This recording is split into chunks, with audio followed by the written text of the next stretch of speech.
Ooh, must be amore going on in the bathroom. Must be some bathroom loving going on with Opie and Jimmy. They're gone. How is it that you've outsourced Master Poe with a couple of like geeky honkies? I don't know. Where's Poe? Where is Poe? Poe isn't out there? Court again? We purposely did that to see how you would sound. Oh, really? Yeah, that was your audition. Oh, I don't care. I'll babble about anything while you two are... It was fine. Doesn't matter to me. It was hot. We were going to just take the rest of the day off. And that would have been cool. You just not come back. Yeah, why not? You talk more about your broken fan on your computer. Right. We did that one time. Remember, we all decided to leave on a guest. Walked out of the studio and the guest was just sitting there. Was it Steve the Whistler? It was. Was it? Why haven't we had bad guest day in a long time? How about we have guest day? Just start with guest day. Wednesdays is any guest day. How about a guest that's not one of our friends? Let's start there.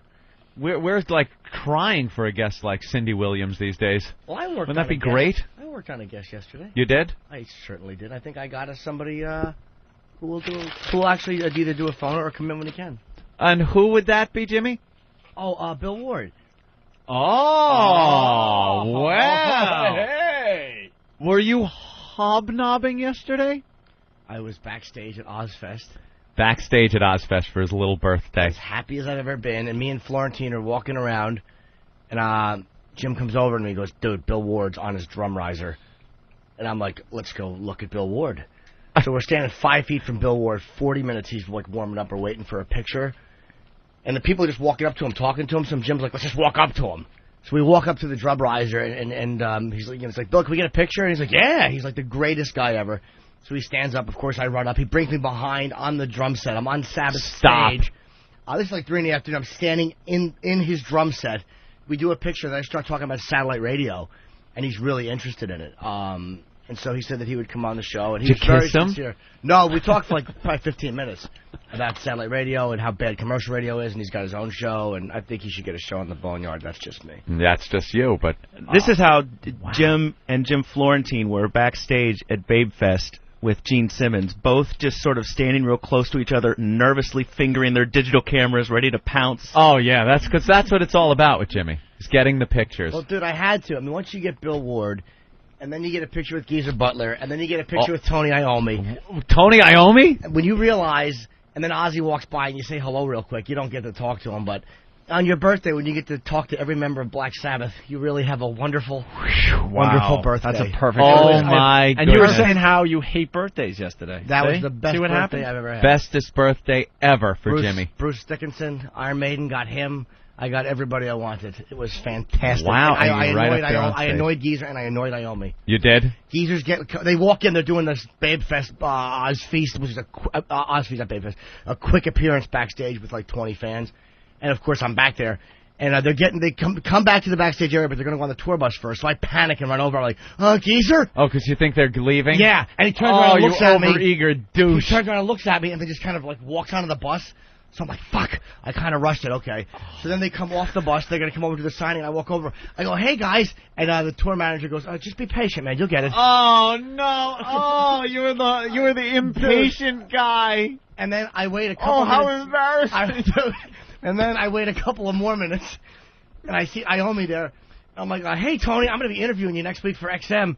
He's like, okay. Okay, yeah. And I'm like, I just want to know if I can get a picture with you. And he goes, well, I think we're doing this thing. And then they turn around and go back onto the bus to do an interview with Cousin Ed. So I'm like, fuck.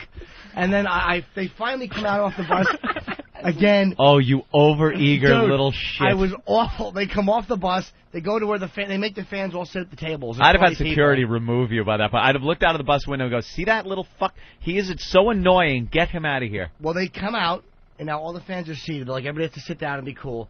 And so Tony is standing there signing an autograph, and I just walk up and go, oh, hey, man, do you think I can get a picture with you because I'm at the station? He goes, oh, you again. No, he didn't. He didn't say, oh, you again. Yes, he did. You are so embarrassing. You're the worst. Oh, you again. You again. Ugh. Oh, God. That is horrible. I had this laminate, and I was too embarrassed to ask Geezer and Tony to sign it because I annoyed both of them. So this guy, Monkey, who works at YSP? Yeah, man. Monkey Boy. Yeah, he's great. So I fucking just begged him to get them to sign it. I'm like, come on, dude, just walk up to him. I'm like pestering him, and he got them to sign it, and I got Bill. So embarrassment. Dude, you again. I'm really annoyed. And I got to see him next week. Just be patient. Like the overeager, retarded kid that wants to go on the ride, and they're like, no, and you haven't done what you have to do yet, and they're just tugging at you. I want to go.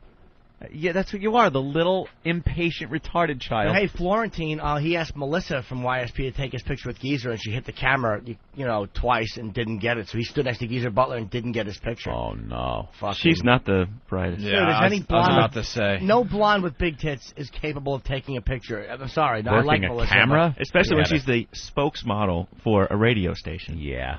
We worked with her. Yeah, we remember her from So anyway, we may have Bill Ward come on. And, that would be cool. I would love to have Bill in studio chit-chat. Can I do it tomorrow because I need money for Ozzfest? Jimmy, you don't have to pay me right now. Is Ozzfest today? Sure is. Very cool, very cool. I even have my photos all ready to be signed. Oh. For the interviews. Nice. He's got his little bag. I got to write down questions. I don't have any questions. People are going to check that bag, I'll let them. It's fine. There's only photos in there and a couple of CDs. Jimmy, what are we listening to? Geezer Butler. Oh. New lead song, Misfit, off the new CD. Wow. Phenomenal. Very nice. Yes. Phenomenal. It's not bad at all.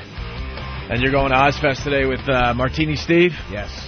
Very good. I'll be blithering like an idiot through interviews. And where is that this evening? PNC, and we're actually going to be at the second stage. A lot of it for the Jägermeister tent. Those guys were phenomenal, man. They hooked us up with everything. Yeah, everything we needed. Jaeger really everything, because tickets were impossible to get, and they came through and really helped us out a lot. They got the Jaeger chicks. They're going to be Jaeger chicks. Whole big cookout. There's going to be food, all kinds of food, all kinds. Obviously, I'm not drinking today. I don't think anybody else hope is not, either. because you're driving. Oh, I am? Yeah. My car's 6 months late on inspection. It is. No, I'm sorry, 7. Why haven't you gotten your vehicle inspected? What happened was the man was really big. Yeah. I drove away. You obviously don't park on the streets of New York City. Because mine is up, and I'm taking care of it, because these bastards, we've talked about them, not only do they give out meter tickets, they also walk around and just check registration stickers right at midnight. Last time I got caught at midnight. My inspection was up 1 minute, according to the ticket. Really? And there's assholes out there who go, well, technically, it was over. Nah, that's just being a scumbag. Yeah, I mean, there's a point where they're just being complete scumbags and looking for cash for the city. I've had my vehicle for about a year. I think next month it'll be a year that I've had it, and it has never, ever had an inspection sticker on its windshield. And you haven't been pulled over for that? Nah. You're lucky, man. I've had it there. It actually has gotten me out of bigger trouble a lot of times. I was speeding once upstate, doing a 90 and a 45, and I got pulled over, and I actually got out of the ticket. The guy decided to just write me up for the lack of inspection. It's like, okay, I said, I don't have any points on my license, and you could check, which he did. He went back to the car, checked it out. He goes, all right, I'm going to write you up for the inspection, though. Hey, go ahead. Pay that one off, no points. I've gotten out of a couple of things making illegal turns, like the moving violations, the ones that give you the points. If I could trade that off for uninspected, do it every time. So I haven't put an inspection sticker on my windshield. Jesus. I got to get shorts.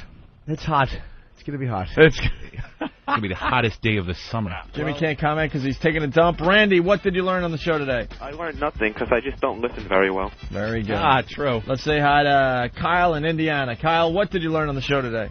I've been listening for 3 months, and this is the first day I have learned absolutely nothing on the show today. All right. Congrats. Now you're a true listener of this program. Ben, what's the problem? He's just freaking out. He's like, Steve, everything is going to be in place for today. He's worried that Steve is going to mess up one of his interviews. He's like, you get too excited. If we get thrown out of there, it's your fault. You should have seen them while going through audio everything. From Ozzfest with Jimmy Norton tomorrow on the program. We'll take a break. On the way today, we got Bill Burr coming in. Is he here? I see him sitting Where's right Bill? there. Where? See him sitting right out there on all our right, chairs. I didn't even see him. In the gallery. I am Sam. Bill Burr, he helped Jimmy interview some folks at Ozzfest yesterday. Correction, Billy did a lot of different interviewing. My interviews, I guarantee, are tedious and boring. It was just me groveling. Billy, I did some funny shit. Yeah. It's okay. It's fine. It is what it is. I was happy to do it. All right. Well, we got lots of audio from Ozzfest. We want to go through that with Jimmy and Bill Burr. Came home from. I'll talk about Ozzfest after, but I was very, very tired, so I didn't actually stay for Sabbath. I was too tired, man. I was sunburned and shit. I'm like, dude, just go home because you have to get up in the morning. I thought of the show. Steve was just a wreck. Walked into the office this morning, and Steve was, We want to just send him home. He had to go through all the audio and make it so we could play it on the radio. His eyes were red. Yeah, he needs to go home. Apart from being maced, from trying to rope somebody with his fat Lebanese fingers. Big bare arms wrapped around someone. Oh, he is a creep. Spend the day with that sweaty animal. Child shorts, awful low socks. Want to pull up his legs. All right, we'll get the lowdown. We'll get the lowdown about Ozzfest next.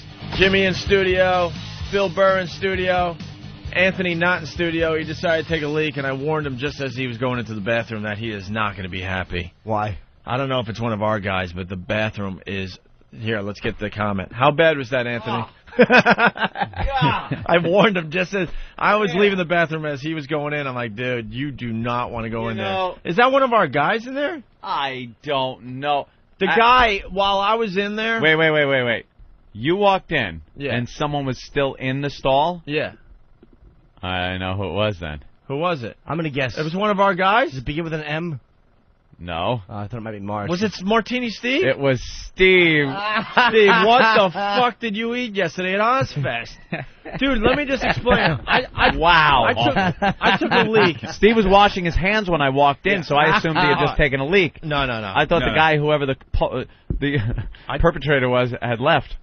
Usually you would run out, wouldn't you? You'd wait till no one was in there, listen. Right. I took a run out, wait 5 minutes, and then wash your hands later and be like, Jesus. I took a leak, and it usually takes me less than a minute, and I'm out of the bathroom. Within that time, you flushed the toilet twice. What the hell were you dumping? Oh, boy, Steve. Dude, that was sitting in me since 7 a.m. yesterday. The smell in the bathroom is awful. Well, it's not a shock. As we're driving to Ozzfest, fucking wants to stop. We stop at a rest area. He wants to get beef jerky snippets. And I'm like, why would you eat that? It's 100 degrees out. You want to stand there and eat this? That along with berries and honey. How come bee stings don't bother you?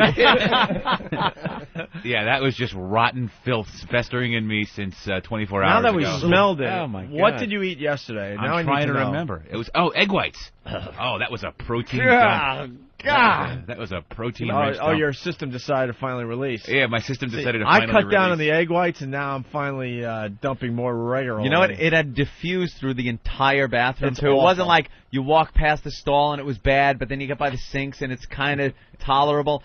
That stench covered the entire bathroom. Every nook and cranny of that bathroom. There was nowhere to go to escape it. That was a protein-rich egg white dump. And he tried to pawn it off on someone else. No, I didn't. Because Opie walks down the hall. I'm walking toward the bathroom. Opie goes, man, it's bad in there. And I'm like, oh, great, I got to take a leak. I walk in. Now, I had assumed whoever was in there had left. So I see Steve washing his hands.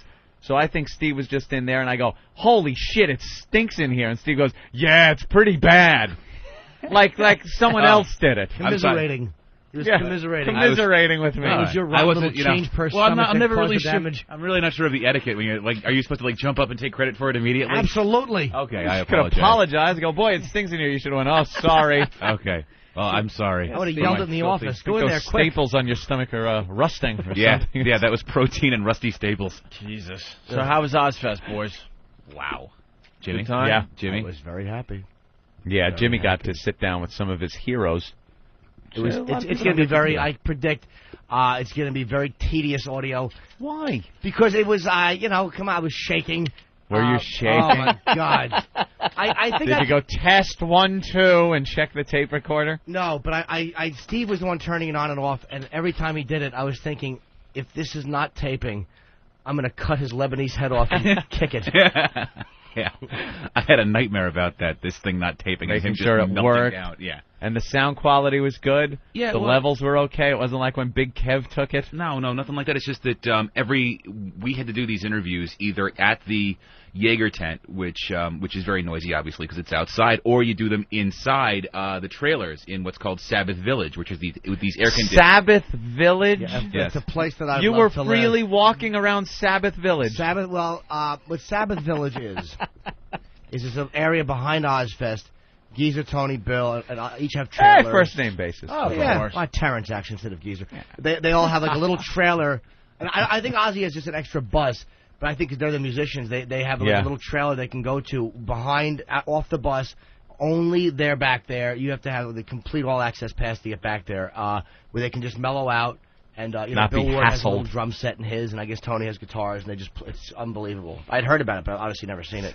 I was interviewing retards next to an inflatable chair. And he's in Sabbath Village. Screaming out, "Where's Jimmy? Where's Jimmy Norton?" I heard Billy. I watched Billy's audio. It was really funny, and then he got some great stuff. And I realized as I was talking, like, this is going to be interesting to, like, hardcore Sabbath fans. The guys were phenomenal. But, I mean, I was just, just talking and trying to, like, just ask a question and let them talk. Did you have to ask into a mic that you were holding and then put the mic toward them? I did. You did a good job with that? Yeah, they probably felt like Michael J. Fox was holding it in their face. But, I mean, at one point, I came off better than I thought I would. Like, I was actually more conversational. You are? Yes. Well, that's thank good. God for YSP last Not like an interrogation. No. And I knew enough about them where it just kind of worked for me. I was I asked a lot of the same questions, though, with the guys.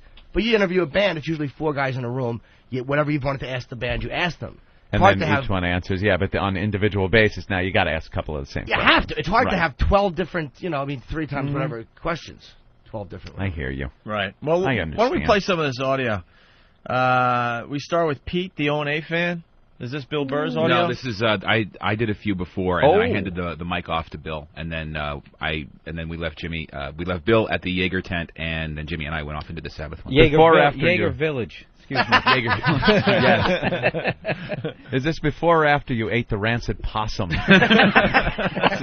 after. Oh, after? Okay. Just want to make sure. Dude, that was brutal, man. I gotta say it again. Take full credit for it. Oh man. We actually rarely in these situations does this work out, but definitely. First of all, Adam Grayer from Jägermeister, everything worked like it was supposed to. The parking, like if you go for VIP parking. You're riding in fucking... And, of course, we get there, and this scumbag who looks like Sean Penn, parking attendant. I know, VIP's closed. Yeah. And we're like, no, look, it's Jägermeister, it's okay. No, they just called us, it's closed. What happens? We get on the phone. Fucking little Adam, who's just kind of like a short little, fella, comes out and fucking waves his hands, and we go right through it. Everything is as it should be. The O&A van, exactly where it should be. Did you want to punch the parking guy? Oh, there's another one later I'll get to. Yeah. I wanted to sink my teeth into his face. I was beyond angry with him. I just wanted to hold him and almost lovingly just bite him. Yeah, there were a few situations like that where you got stopped by some low level on the totem pole security guy, but just wanna. But our names were on every list that they were supposed to be on. We had the passes we need. Isn't that great when it works like that? Well, it almost, and I'll get into it. This is like a little tease for there was a problem getting back for the Geezer and Iommi interview because they weren't going to let us backstage again, and it was this fucking young kid. Who I can't tell you how bad. I still hope that he was killed on the way home last night. I hope that he was driving with the other girl who worked there, and they were laughing about something happy. We have our whole lives ahead of us, and all of a sudden, 5th of whiskey right into him. Right into them with a station wagon, and I hope he walked away okay. Jesus. Gets charged with manslaughter. He's out in 8 months. Exactly. And their young lives are shattered. Non-list reading motherfuckers. I hate the whole backstage thing. I can't do it. It's like walking on eggshells is what it is. And I know people out there like you guys are fortunate enough to go backstage to these concerts. I was going to be like that. Nerve-wracking. It stinks on every level. They got a sponsor badge. I never had a badge at a concert before, which was the sponsor badge for Jägermeister were phenomenal. Yeah. So we go back, we do Bill. And as we're going back, these young, I met one of the guys back there. I think his name was Mike. I got to say hello. He's the boss of all the security guys back there. I know. I said Mike. I can't remember who was Mike. Right. Huge Opie and Anthony fan. And so we talked. He's like, dude, whatever you need back here, it's yours. We're going to get back again. And these fuckers wouldn't let us back. So they send this monster named Dan out, who, again, thank you too, man, who's also an Opie and Anthony fan. He goes, dude, just hop on the car. You've never seen Satisfaction. Yeah. Like, I'm like, dude, we're supposed to be back here. We're interviewing Geezer and Tony in fucking 10 minutes. And the guy's like, oh, you're not on the list. And then he calls her, not on the list. And you gotta leave. And the chick, this fucking young chick, who really should be found face down and brushed somewhere. Was she hot? Yeah, I really wanted to give her Heine a licking, saucy girl. You saucy, naughty list misser, you. When this kid Dan came out in his gray, they were all wearing yellow, but the bosses wore gray. When Dan came out, also an Opie and Anthony fan, with a cart, and we go, look, we're supposed to be back here. He goes, hop on. I just wanted to turn around. You didn't give him a look? Oh, look. Oh. I mumbled, fuck and cunt. I was so angry. Yeah, Dude, nice. Geezer and Tony. I wasn't going back just to, say hello to Right. somebody. So they got us in. But the bitch is, Jim's name was on the list. We were There's on the no list. reason that he should have stopped. Well, yeah, what list did they say you weren't on? They're just dummies. They The didn't one look they weren't properly. looking at. They looked at the sponsor badge, and I'm like, I said to Dan, we were on the list. He goes, yeah, you're on the list. And he checked it. We were on the list. So, Yeager and... The problem with backstage, everything there's they're a supposed to do. million lists that don't... Yeah. They're all different. Also, this year, apparently, there's 6 or 7 different laminates. I mean, normally there's one all-access laminate that you get. There's 6 or 7 different ones, and these poor kids are looking at these different pages, at these different... Poor kids, he's calling them. Yeah. No, they're really unfortunate. People that don't know how to do their jobs when you're interviewing people you've loved since 1980. Yeah, you're right, poor kids. I hope they're both dead. Actually, trying to no. be a I little hope bit they're more. both below the neck paralyzed, and they're still awake, and all they're hearing is fucking Sabbath songs playing. Fuckers. Okay. Let's play some of the But audio. Dan and Mike, thank you so much. All right. Here's Pete, an O&A fan at Ozzfest yesterday. Hey, what's your name? I'm Pete. Pete? Yeah. Who'd you come here to see? Sabbath, Shadows Fall, Maiden. Is it hot enough for you? Yeah, it's really fucking hot out here. Now, what were you telling me before? Who did you want to see come back to the Opie and Anthony show? Ramon. Really, you enjoy Ramon? Ramon shit's funny, man. I'm so happy to hear that. I'll make sure I tell the guys. Ramon, bring me some Lysol. Ooh, that's a good one. Ramon, light a Steve in here. Wow. A Ramon fan, huh?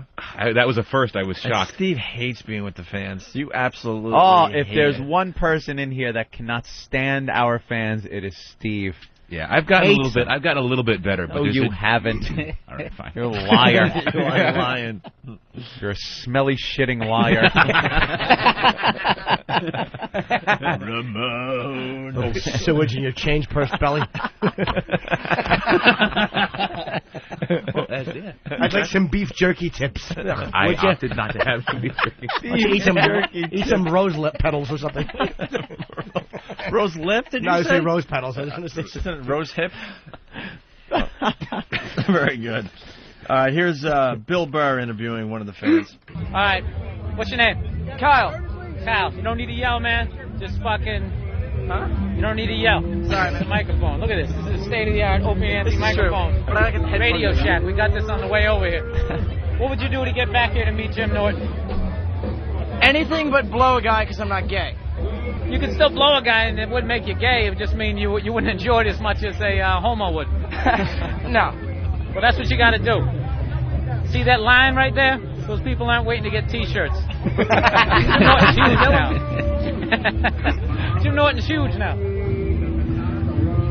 You know what? The middle of my interviews are good, man. That just goes to hell. I'm trying to take Kurt Loder's job. He's been on MTV for like 30 years. Oh, it's horrendous. Just standing out this Jaeger tent, all these out-of-shape, sunburned idiots just standing there. You're like, what's going on? Nothing. Yeah, Who nothing. are you here to see? I'm just like, I'm terrible. Gonna rock today. Yeah, Hey, rock. Bill, look at this. JR on Long Island from whackbag.com. Can Bill tell everyone about his website and spell his last name? He is one of the funniest comedians you have on the show. Ooh, it's Bill Burr, right? Yeah. B-U-R-R. Yeah, B-U-R-R. So BillBurr.com. Yeah. There you go. B-I-R. Did you ever... What is he spelling it? It doesn't work with one R. Try to. Yeah, and then give 3 a whirl. Like he's cold. Bill Burr. Bill Burr. All right, there's a lot of audio. You know, I'm sorry to interrupt you. You know what the best part about yesterday was? Is when you're meeting all the fans. I love shaking hands in 108-degree weather. I thought of you. It was like fucking just... People should have just walked over with their balls exposed and said, here, rub this with your hand. It'll give you the same feeling as shaking does. Just that sweaty, clammy mess. Wet. They were all wet hands. Yeah, wet. Pure wet. Passing disease. The bacteria. There's sweat in a petri dish and just throwing it in your face. The bacteria is shaking hands as they change positions from your hand to his, and after a few minutes, I would lick my palms clean. Bill Burr interviews Peter from Soilwork. Is this worth playing? Because we have a lot of audio. Yeah, you know what I did? I started asking them to do. If it's the second from the second one in, I had them do like little PSAs. Is this good? No, this was the first guy you interviewed. I think the guy from Sweden, and you were asking him if he ever got into fights with like the first with the other guitar player.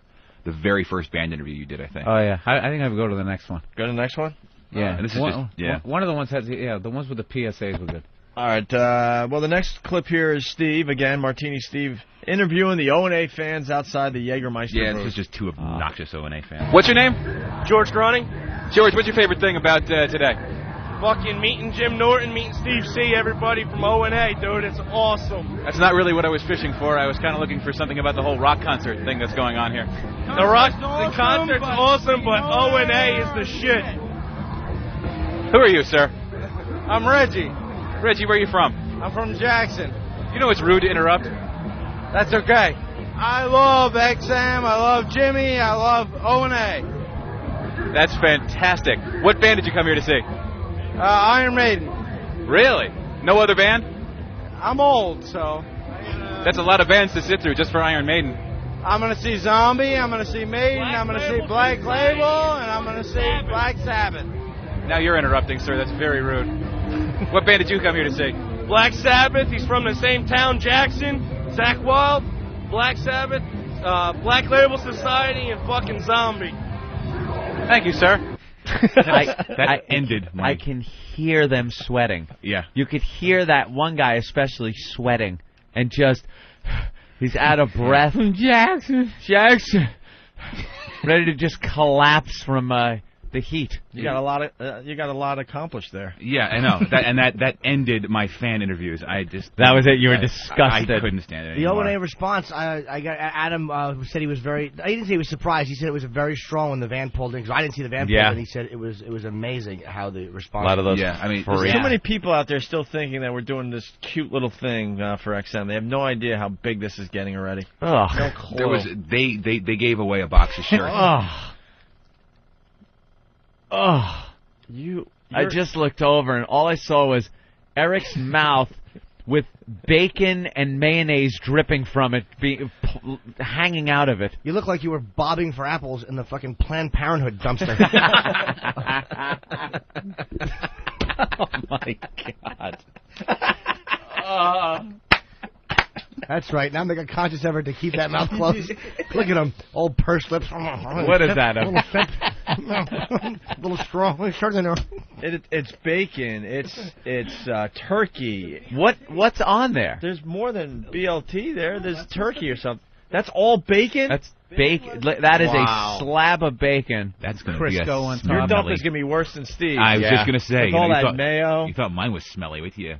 It's too hot to be eating mayo. You can't take a chance like that. At least keep your mouth closed. You're fucking chewing and yodeling at the same time. He's got mayo packets on the side just in case he needs more mayonnaise. Nothing better on a hot day than pork. Eric's innards, I'd love to get in there and just look around. One time we were just chit-chatting and he was having a sandwich and there wasn't quite enough fucking heart clogger on his sandwich, so he sucked the mayo out of the package. Did you really suck the mayo out of the little mayo packet? He does that just about every day.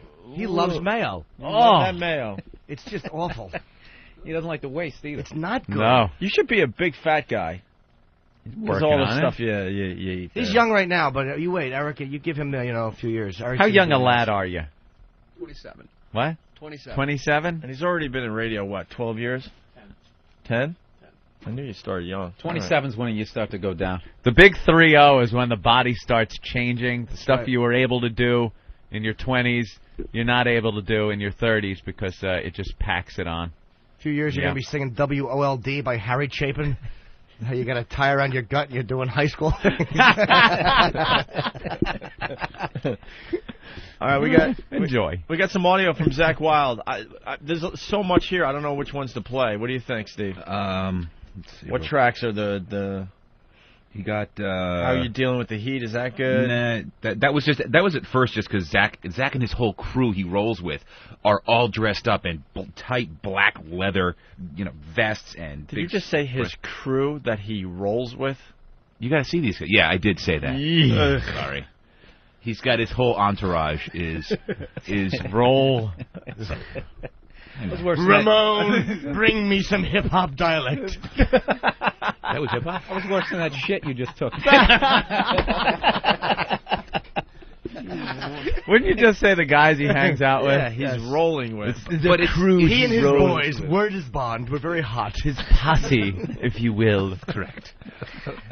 Let's see the. We gotta hear from he rolls with. Give me that sandwich. I want to mush it in Steve's eye.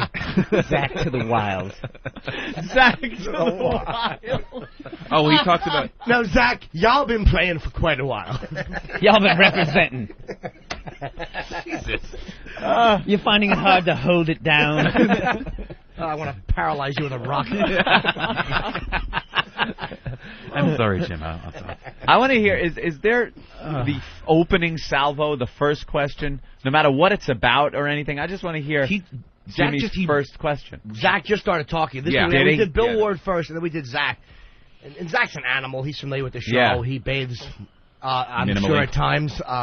He's just a sweaty, and he doesn't care. I mean, he sits down and he just starts going. Yeah? Yeah, Zach doesn't care. We asked pretty him, easy interview. Good. We asked him about the whole Dimebag thing. Like, has he changed the way they deal with touring or security since the whole Dimebag? Oh, that's a good question. Well, I had a stupid moment with that, too. I didn't know. did? I've seen part of the video. It's called In This River. In this river, track right. 7, yeah. It's a really cool video, which became like a Dimebag tribute. But I didn't know. Someone told me that those were Dimebag's kids in the video because I saw it for a minute in Camden at that Ozzfest.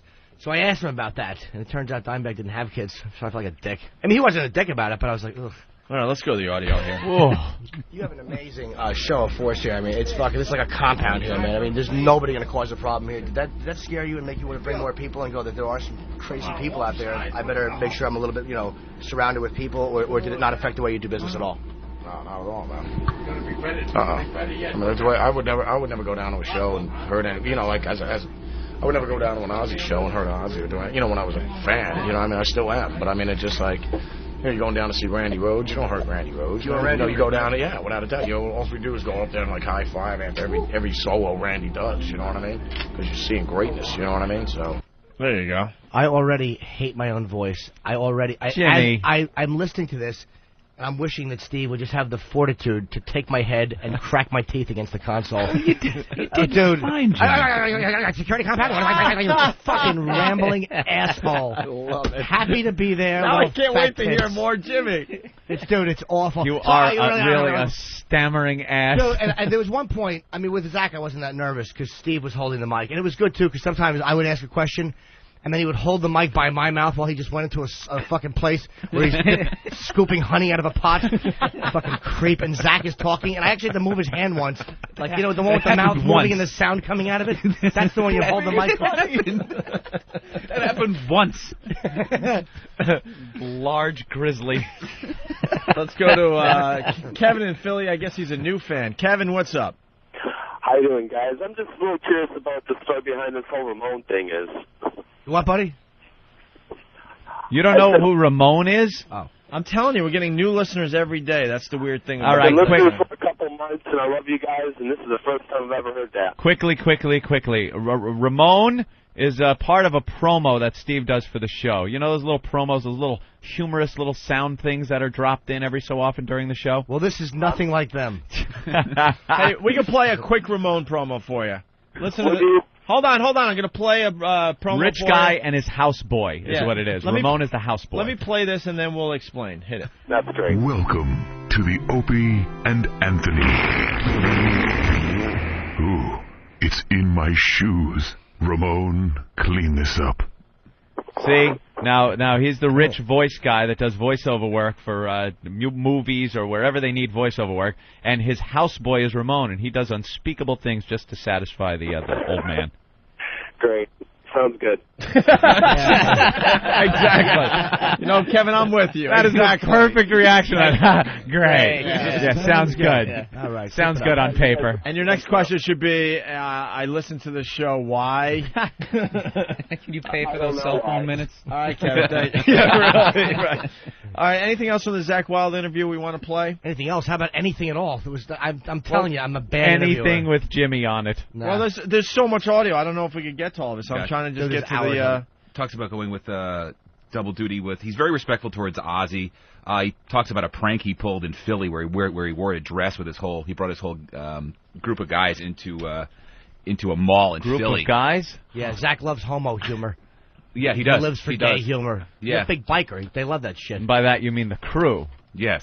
That he rolls with. Yes. I'm not going to get out of that one. They were dressed like bitches.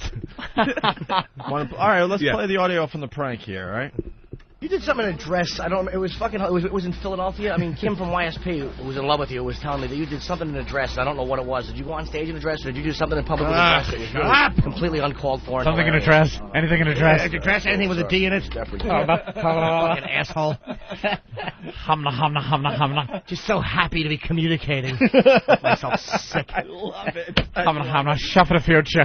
Dude, I knew it too. I fucking knew this was gonna happen. It was just gonna be. It's fine. I mean, it's adorable. It's not what adorable. it is. It's like a big clock right behind it, like whoever he's interviewing. In 10 seconds, he will be kicked off this bus. When did you start? When did you start? You play guitar? You had a dress, you wore a dress, you had bought a dress. Something with a dress. He's like on the $25,000 pyramid with Zach Wilde. Something with a dress. You wore a dress. You had a dress. The things guys like a homo do? Pass. I got to hear the beginning of this again. All right, listen again. You did something in a dress. I don't. It was fucking. It was in Philadelphia. I mean, Kim from YSP, who was in love with you, was telling me that you did something in a dress. I don't know what it was. Did you go on stage in a dress, or did you do something in public with a dress? It was really...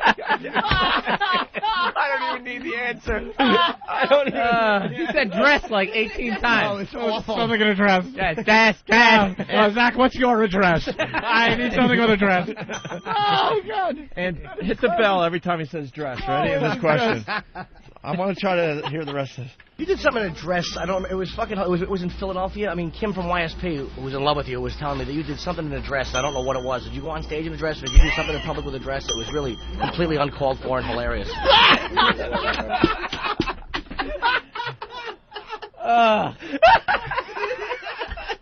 He tried to, like, reshape that question every time he started to ask it. Like, no, that's not the right approach. Let's try this approach. Fuck that. Abort! Go this way. Someone else told me about the dress.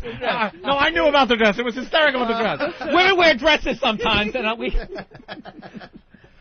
You're a fan of the birdcage. Oh, is that fantastic? We're smashing your face. We should have been down there helping out with this whole thing, but you could hear his little heart pounding. Oh, he's freaking out. You kept waiting for them to realize, wait a minute, you're Jimmy Norton. Go away. Just leave. Old Jimmy Norton. Oh, kept waiting for my professional mask to fall off. You did something in a dress. I don't. It was fucking. It was in Philadelphia. I mean, Kim from YSP, who was in love with you, was telling me that you did something in a dress. I don't know what it was. Did you go on stage in a dress, or did you do something in public with a dress? It was really completely uncalled for and hilarious. See, I like when he goes, it's uncalled for. Oh, fuck, that's going to piss him off. And hilarious. Uncalled for. And hilarious. Don't hit me. Don't kick me out. Don't kick me out. Yeah, this is my moment. Don't kick me out, please. Every question I ask has to have a disclaimer. I know. Believe me, I love it. I'm a worm. I absolutely love it. It is the cutest interview ever, Jimmy. Awful. Don't you worry about it. Tee-hee. I love this new character. Stuttering Jimmy. Want to hear the answer, or... Who cares about that? I know, that's what I'm thinking. Here's Zach Wilde. But if it was, I'm sure it was us. If it was definitely gay, I'm sure we pulled it off. Of course. You know, when you got guys that are weighing about 265, 250, 245, you know, with dresses that they're bursting out of. And, you know, we got to make sure the dresses are for like a 13-year-old pubescent girl, you know what I mean? So it's like, she hasn't even hit puberty yet, so, you know. She said you went to a mall. You were in a mall or something like that with a dress, and you had like your chain wallet. She said it was like the most ridiculous thing she'd ever seen. That's where it was at. Yeah, it was out in. Why are you talking so fast? Oh my God! It's a mile a minute, Jimmy. Mall. Was it a strip mall? Was it a big mall? all kidding aside, were you just Lots of space freaking? in this mall. Were you just freaking out inside? Was your adrenaline just racing through your veins? I talk a little quickly when I'm scared, and it was Zach's bus. Zach was going on. We did have to press for time with him because his whole family was there.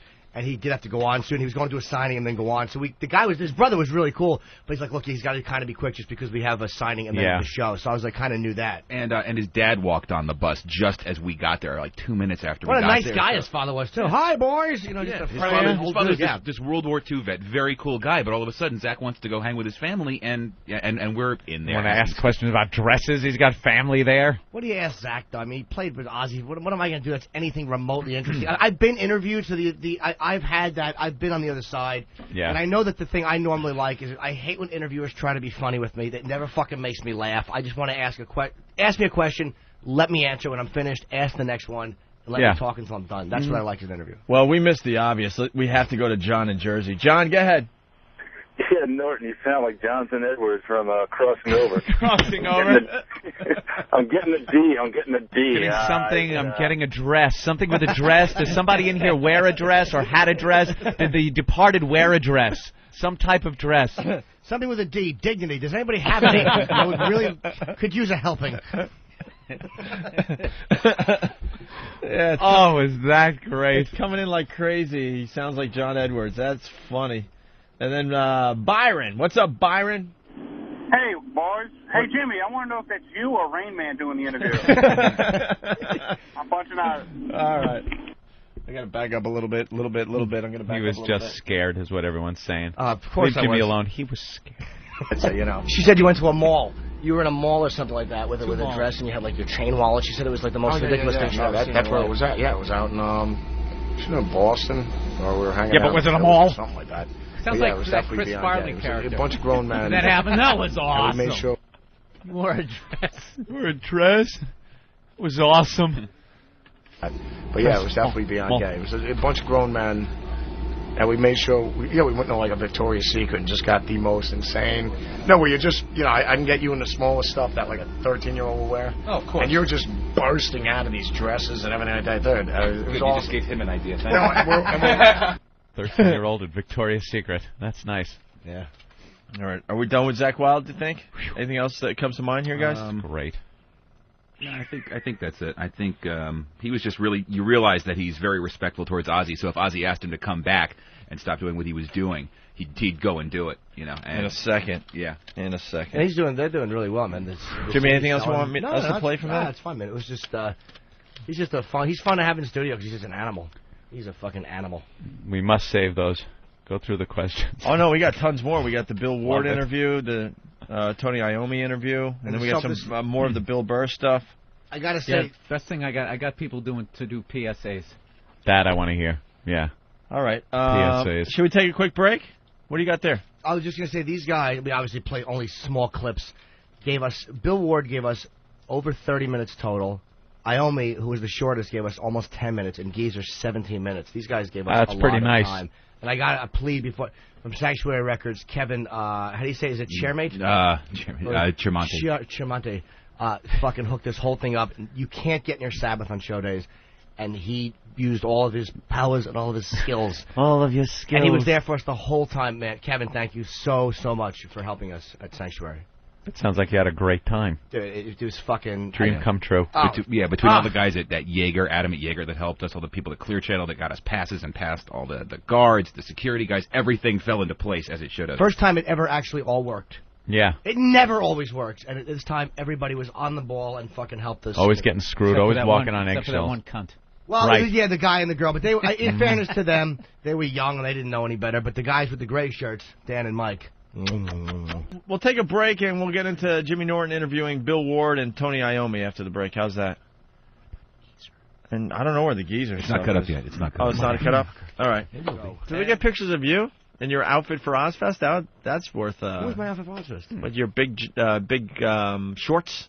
Oh, my high socks. Are you wearing your big shorts yesterday? I know, but it was going to be hot. Did you have on one of those studded a falcon's going to land on my forearm, Judas Priest. Oh, like that fucking Big J, that fatso.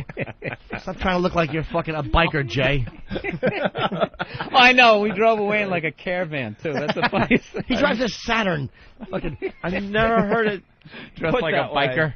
Yeah. Like a falcon's gonna land on your arm. Yeah, you need that. You do wonder what the hell that's all about. you know, you pull it off, Jimmy it's looks. sweaty and it smells. Yeah, there's pictures from Ozzfest with Jim Norton and Bill Burr and Get that Martini calf. Steve. It's up on opieandanthony.com, foundrymusic.com. There you go. Jim patiently waiting for his interview. I would like to paint the back of your calf black and watch it march 70 miles to mate. Nothing? I liked it. No one was near the mics. Damn Penguin it. joke. I liked it. Sounded like a bomb. All right, here we go. As long as it sounds like a bomb, you might as well put it in the bomb. Billy has to go, so we got to play this stuff because I do have big calves. Yes, you do. All right, Bill Burr from Ozzfest yesterday. Is this you with the Drunken O&A fans? Just do the ones with the Well, this is a quick interviewing like. This is a quickie, and then we'll. Okay. Can I do Bob Shepard? Sure. All right. Ladies and gentlemen, may I have your attention, please? Now batting, number 79, Pat Battle. Number 79. Oh, that party rock! Fuck Howard Stern! Where's Ben's big hog? Yo, where's Nathaniel, yo? Oh, my every God. Day, every day on XM Radio, cash up my niggas, Opie and Anthony. Shake it up, hang it up, man, BB man, shake it up, shake it up. You should have seen the film on this one guy's tongue. Really? Oh, yeah. And it's just, like he had just rubbed the whitest Elmer's glue on his I tongue. literally, I was 10 feet away and I just started taking steps backwards. Yeah, when he you don't want that disgusting. flying out at you. You know what you should have done? You should have scraped your fingernail along the back of the tongue and then sniffed it. Oh, God damn, stop it. That is funny. I could not be happier that during that very moment that was happening, I was locked in my house. I was home. I was nowhere near that place. The last people I want to hang out with are the people you just heard from, those fans of ours. I don't know. They sound like fun. That sounded like a hot, stinking mess to be. Yeah. in. He had like a receding hairline and it was just bright red. Oh, burnt. It just burned. He's like, oh, fucking rock. Just drunk. Hey, who was that? Wow, that was a nice one. Yeah, there's some nice wow shots. Wow, that was actually as part of the Ozzfest from the picture. view I have here. Let me see. Very nice. That's not bad at all. Very good. Who was that connected to? Was that the Jaeger tent? Can you see? I love the A lot of girls. bloods. I love the. It's Whipping Out Wednesday today, by the way. I love the girls at WoW, and they had the cigarettes still in their hand. Oh, the cigarettes there, the drinks in the other hand. And they're in mid-puff, so their faces all fucked up, right? And they show you. The picture show you a snaps little when they're doing something. Right. move out of the side of their mouth. It's great. They look like Popeye. They got one eye shut. It's awesome. RateMyWow.com is another website where you can see girls flashing, but that's a nice set right there. Good job. And can I say, somebody mentioned Hooters girls. Nothing bugs me more than when a bunch of Hooters girls show up to an event and just do nothing but don't act sexy. You know you're getting nothing. Nothing. With those bad 70s shorts, the stockings over their legs that are flesh-covered plastic. You can't even see through them. They are the thickest stockings, and they're made to make their legs look tan. None of their leg shows through those things. We've talked many times on the show. They got to update the uniforms at Hooters. What are they awful. waiting for? And they have people to stop showing up. Apparently so. Morons keep going in there. They keep going. They think it's thinking edgy they're for going a to get business something. lunch. Like, Yeah. let's go to Hooters. Go to hey, don't tell the boss. All right, we're going to lose Bill Burr soon, so let's get back into this. Mark from A Dozen Furies? Hey, I guess so. All right. All right, what's up? This is Bill Burr. I'm standing here with the guys from Dozen Furies. How do you guys think your set went today?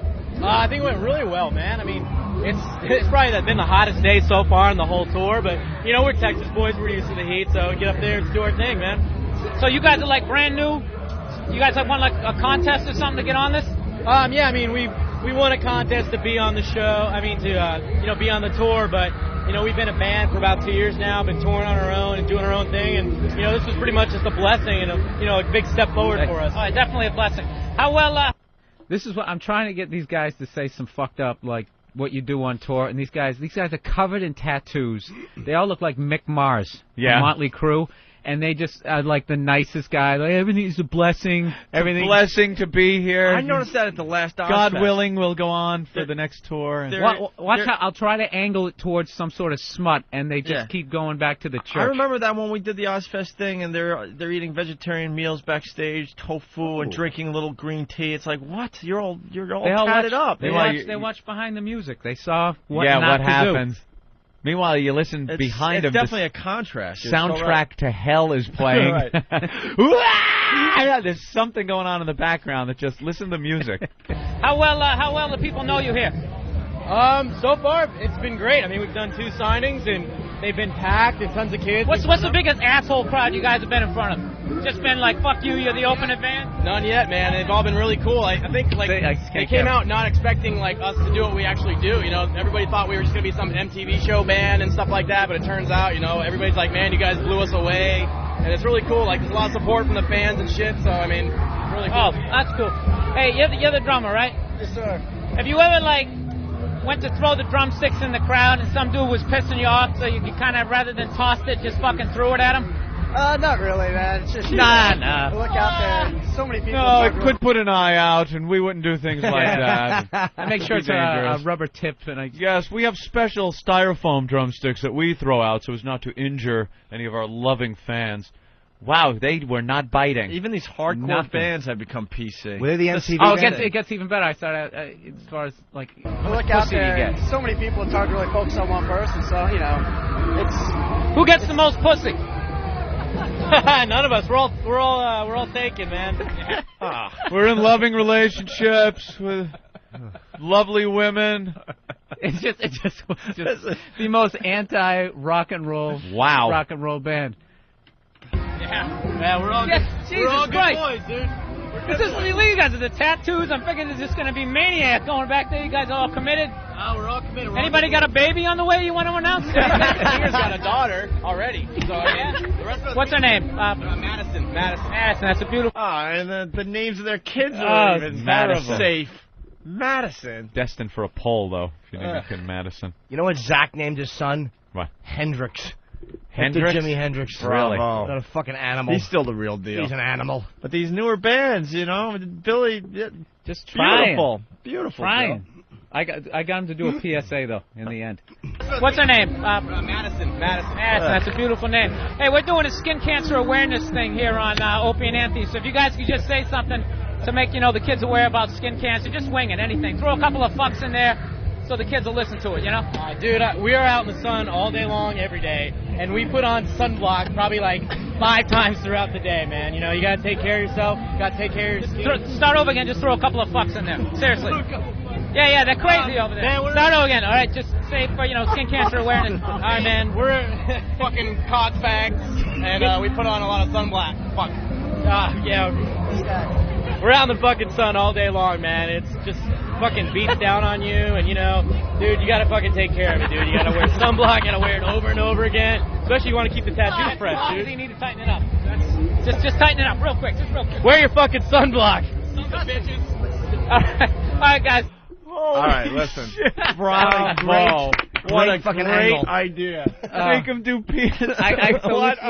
With each band, because I had no idea what they were, so with each band I just made whatever the PSA was more ridiculous, and just always had them throw a couple of fucks in there. Yeah, because the kids. Yeah, the kids, they're crazy. Something with a little rock and roll attitude. I gotta say, going into that, I was like, audio from a band called It Doesn't Furious. Who cares? That was really interesting on a lot of levels. Oh, they good job, Bill Burr. Thwarted me. You ever have an orgy? I'm more just like one-on-one, a connection with somebody, I gotta have feelings. Very monogamous on our relationships. They're just not living that rock and roll lifestyle anymore. We noticed that at the last their Ozzfest. whole arms are I covered. understand. They got all They're looking the part. They got the piercings, the They're tattoos. sending mixed messages. Yes. All right, what about this band, Shadows Fall? Yeah, same shit. I just would ask them questions and would go nowhere, and then I just have them do a PSA.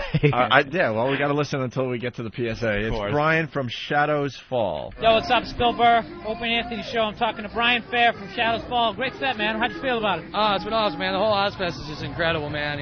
Sharing a stage with Maiden and Sabbath doesn't get any better than that.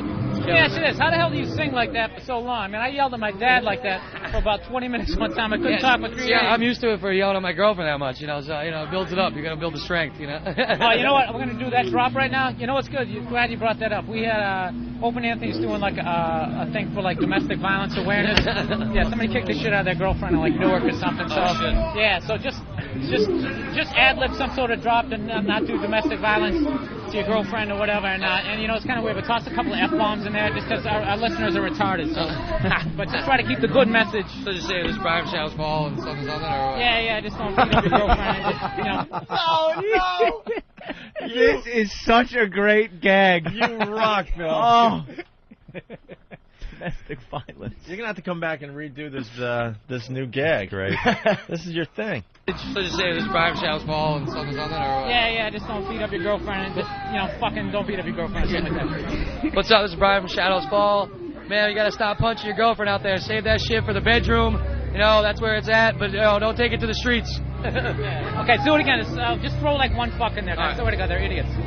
What's up? This is Brian from Shadow's Ball. Just say, stop hitting your fucking girlfriend, you idiots. All right, save the violence for the bedroom.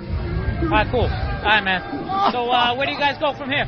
After this, where the hell are we tomorrow? We're 2 days here, and then we got... I don't even know where we go. I don't even know. I get the bus, and they bring me where I got to be. That's hilarious. What do you think about playing out here in the parking lot? Do you think it was going to be more like a seated area? Because I know I did. I was kind of like... We're on the main stage, so that's it. I like the parking lot vibe actually better because there's no seats in the way. Kids can go crazy. That's the thing, we're going to be playing with there's seats, so it's a little different, but, it works out. How long you guys been a band for? Almost 10 years, actually, now.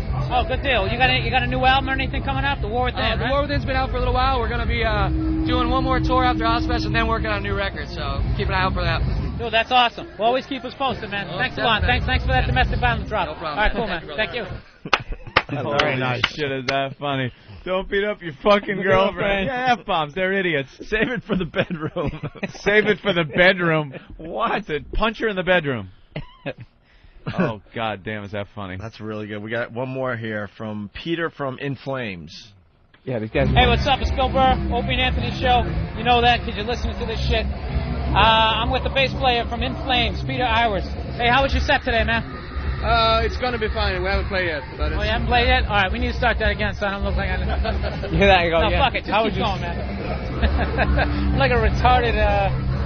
I got no reference there. So how do you think your set's going to go tonight? You looking forward? Are you on the main stage? Yeah. Are you over there?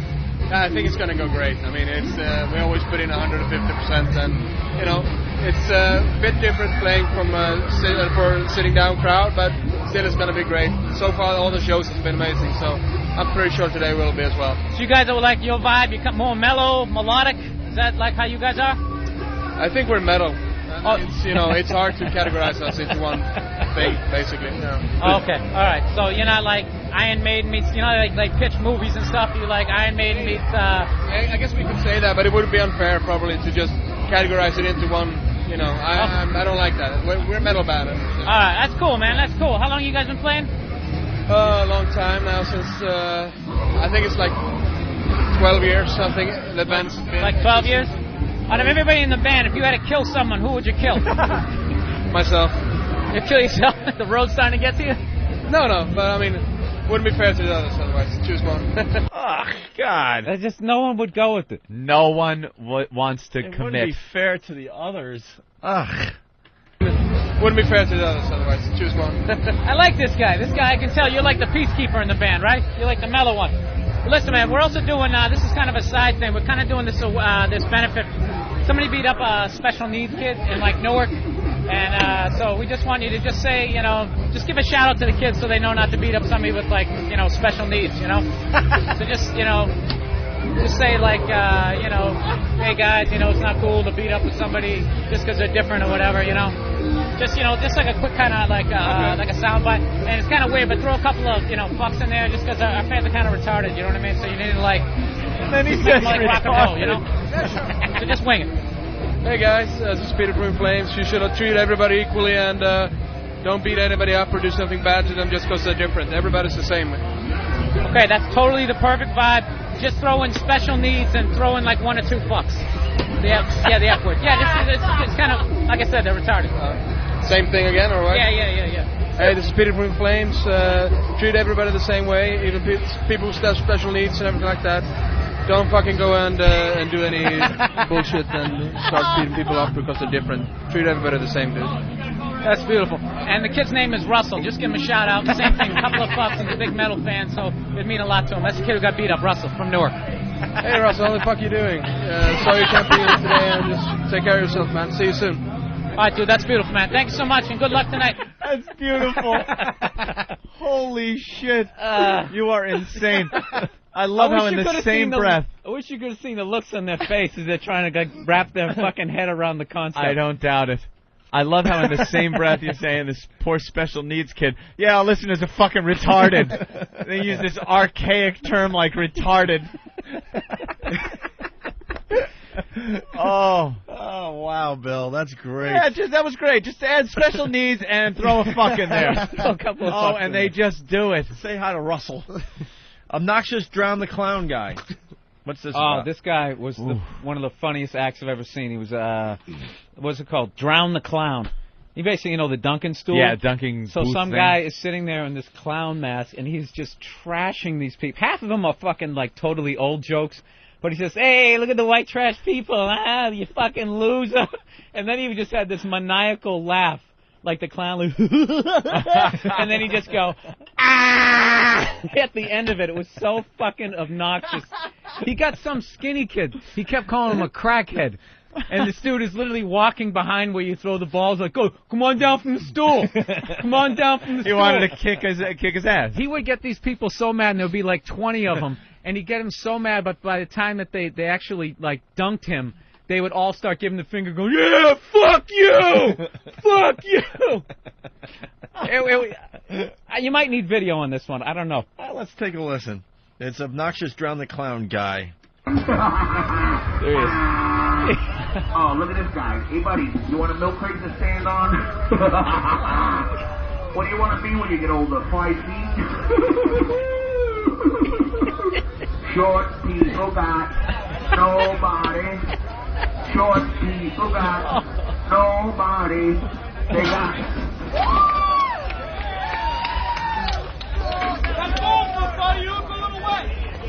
All right, and then he's taunting him. Look a little wet. I'm not short. All pissed. Here's Obnoxious Drown the Clown guy. I guess a chick with no boobs was in the area, huh? Hey, Blondie, I know you love me, you just don't know it yet. Oh, baby doll. You been to CBGB's before? Yeah. You know why I can read your shirt? Because you're a carpenter's dream. Flat as a board and easy to screw.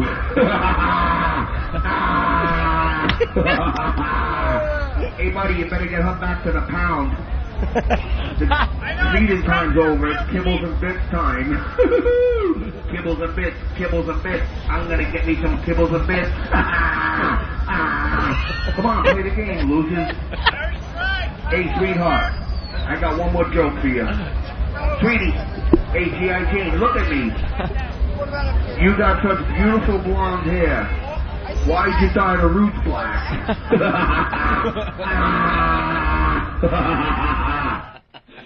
This shit was just old jokes.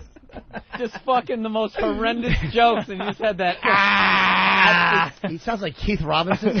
He laughs at me. I love this guy. An obnoxious asshole. Oh, if you could have seen these fucking people standing around, how they're all sunburned.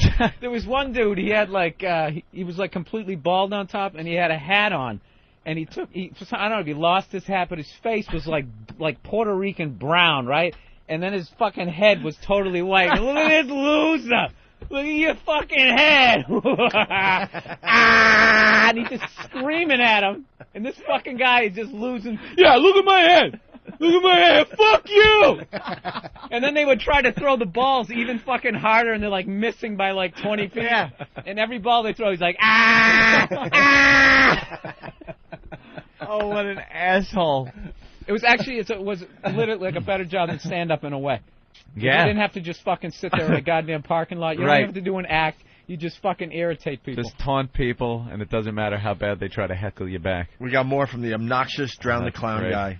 What are you talking about, S.A.? What are they S.A.?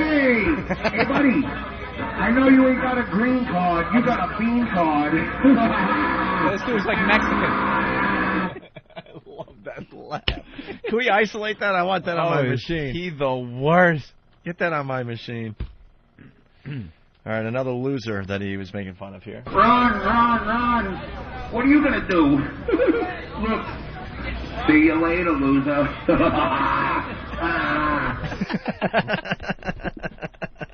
Dude, we were standing out there for like 6 hours, and you heard that laugh like every 3 seconds. Oh. People in the Jaeger tent like, I'm going to fucking kill it. I put my head on the pillow, and that's all I hear is that guy laughing.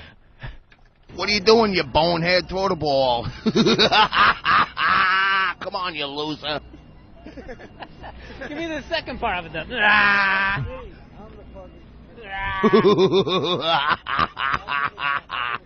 Oh, he wouldn't do the laugh. He could only do the laugh when he was When up he's on sitting the, there. Yeah. He probably doesn't even know what you're talking about. Yeah. The part. You know what you look like with that red shirt on? This is Big You Gay. look like a fire truck. Coming through. Woo! Come on, fat boy. Put some weight into it. Knock me over. It takes 2 women to hug 'em and a U-Haul to lug 'em.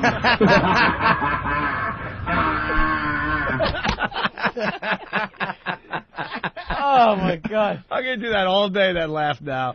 Just walk down the street. We got to get that guy on the show. How do we get a hold of that guy? Ass. We need him on the show. Clown the clown. We need him at the next road show, man. Well, Yeah. we're starting to put together our first anniversary show. Someone says it's nice A to live see show. Colin Quinn getting work. You wouldn't have understood the taunts, though? Something ironic. You know? Oh, wow. I was doing a gig in Wildwood many years ago. I was probably 3 years in the business, and some guy was heckling me, and he just wrecked me. Really? I talked to him after the show, and he's really a cool guy, and it was one of those guys. It was one of those fucking Oh, Duncan really? clowns, Yeah, Yeah, some he's of a them, funny like that bastard, guy, man. pretty good at it. Doesn't matter how old the jokes are. No. Doesn't matter. You say it with the right attitude, it's going to work. You're going to piss people off. It's fantastic. Oh, yeah, that. If you're completely uninhibited and Yeah. you're not going to shut up, you'll win every time. Yeah. Very funny stuff. Bill, you got to leave or are you staying? I can hang till a little bit after 10. All right, cool. We'll take a For break. my wacky Yeah. sitcom audition. We'll continue with the Ozzfest audio. Was that it for you? Wacky. I mean, you did a great job. Do we? Yeah, I think that was all I had. All. I mean, you gave us great stuff. Got to hear some more Jimmy. Yeah, we got Jimmy on the way interviewing Bill Ward and Tony Iommi. Stay there.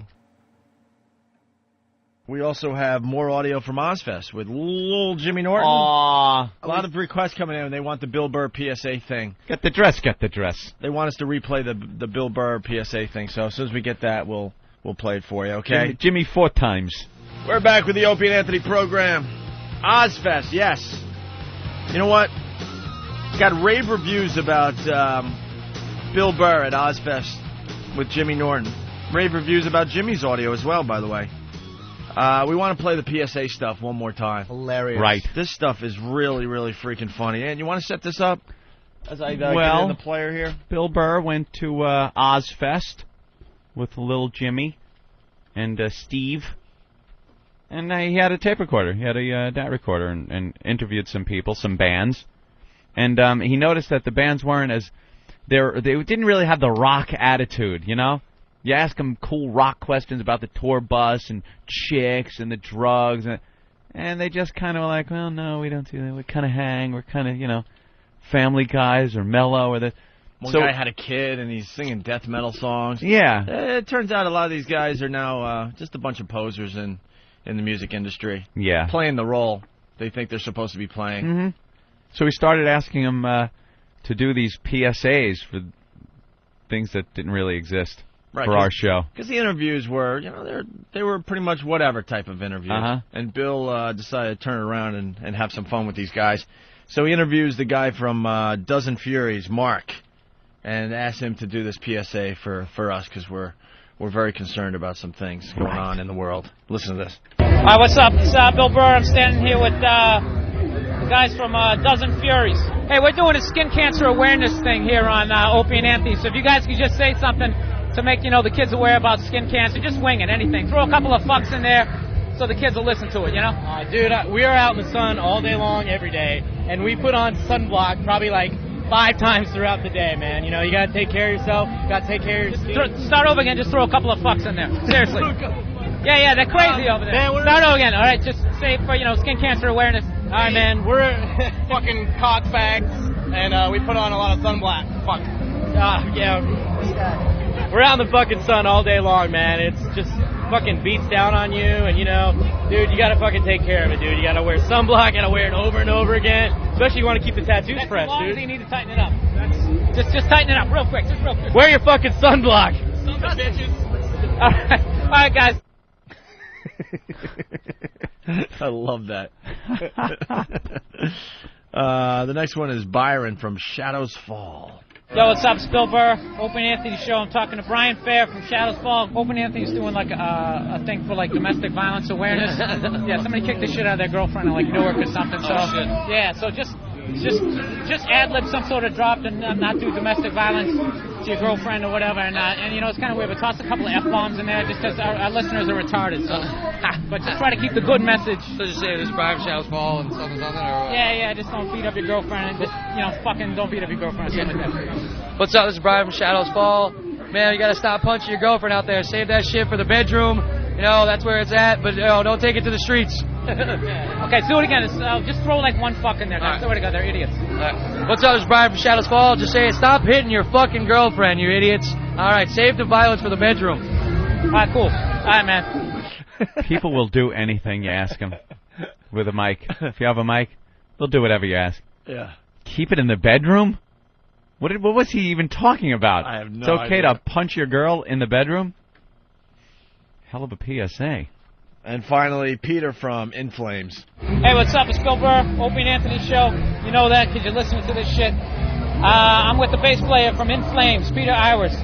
Listen, man, we're also doing, this is kind of a side thing. We're kind of doing this benefit. Somebody beat up a special needs kid in, like, Newark. And so we just want you to just say, just give a shout out to the kids so they know not to beat up somebody with, like, special needs, So just say, like, hey guys, it's not cool to beat up with somebody just because they're different or whatever, just like a quick kind of like a soundbite. And it's kind of weird, but throw a couple of fucks in there just because our fans are kind of retarded, you know what I mean? So you need to like just make them like rock and roll, Yeah, sure. So just wing it. Hey guys, this is Peter from Flames. You should treat everybody equally and don't beat anybody up or do something bad to them just because they're different. Everybody's the same. Okay, that's totally the perfect vibe. Just throw in special needs and throw in like 1 or 2 fucks. The F word. Yeah, it's kind of, like I said, they're retarded. Same thing again, or what? Yeah. Hey, this is Peter from Flames. Treat everybody the same way, even people who have special needs and everything like that. Don't fucking go and do any bullshit and start beating people up because they're different. Treat everybody the same, dude. That's beautiful. And the kid's name is Russell. Just give him a shout out. Same thing, couple of fucks. He's a big metal fan, so it mean a lot to him. That's the kid who got beat up, Russell, from Newark. Hey, Russell, how the fuck you doing? Sorry you can't be here today, and just take care of yourself, man. See you soon. All right, dude, that's beautiful, man. Thank you so much, and good luck tonight. Russell. Bravo, Bill. And he says retarded. I know. The fans are retarded. He's a special needs kid. He's being, beat up and stuff. That's not cool. And throw in a fuck because our listeners are retarded. And he picks the whitest name in the blackest city. Yeah. Oh, that's classic. Let's go to Chris on whackbag.com. Can I say one more thing? One of the fucking hilarious thing he was talking about was the clown.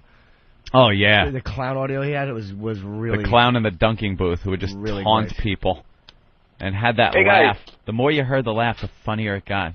Yes, Chris. What's going on? Hey, I got 2 quick ones for Jimmy there. Yes. Jimmy, first thing, happy birthday. I hope you have a nice birthday today. Thank you, man. It's been okay so far. I'm really sleepy today, but it's looking like not your birthday. It is. Jimmy, second thing. I was just wondering if anyone blew you off yesterday. You had a lot of these great interviews, and I really think you did a great job talking to some legends that you admired all your life. But did anyone blow you off?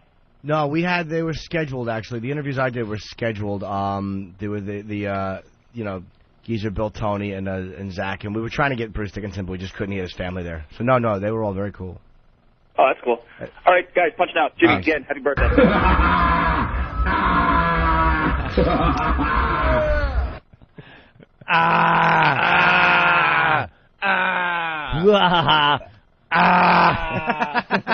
So obnoxious. Animal. You ever see Carney with Gary Busey when he played one of those guys? Oh, yeah. Yeah. That was a great flick. Long time ago. I haven't seen that in a while. Yeah, now he's I bet a it doesn't babbling hold up. idiot on Celebrity Fit Club. Oh, you know, I don't know. That's a good question. Steve just wrote this. What? Jada Pinkett, he said, kind of blew us off. Oh, yeah, that's right. I don't know if it was her or her publicist.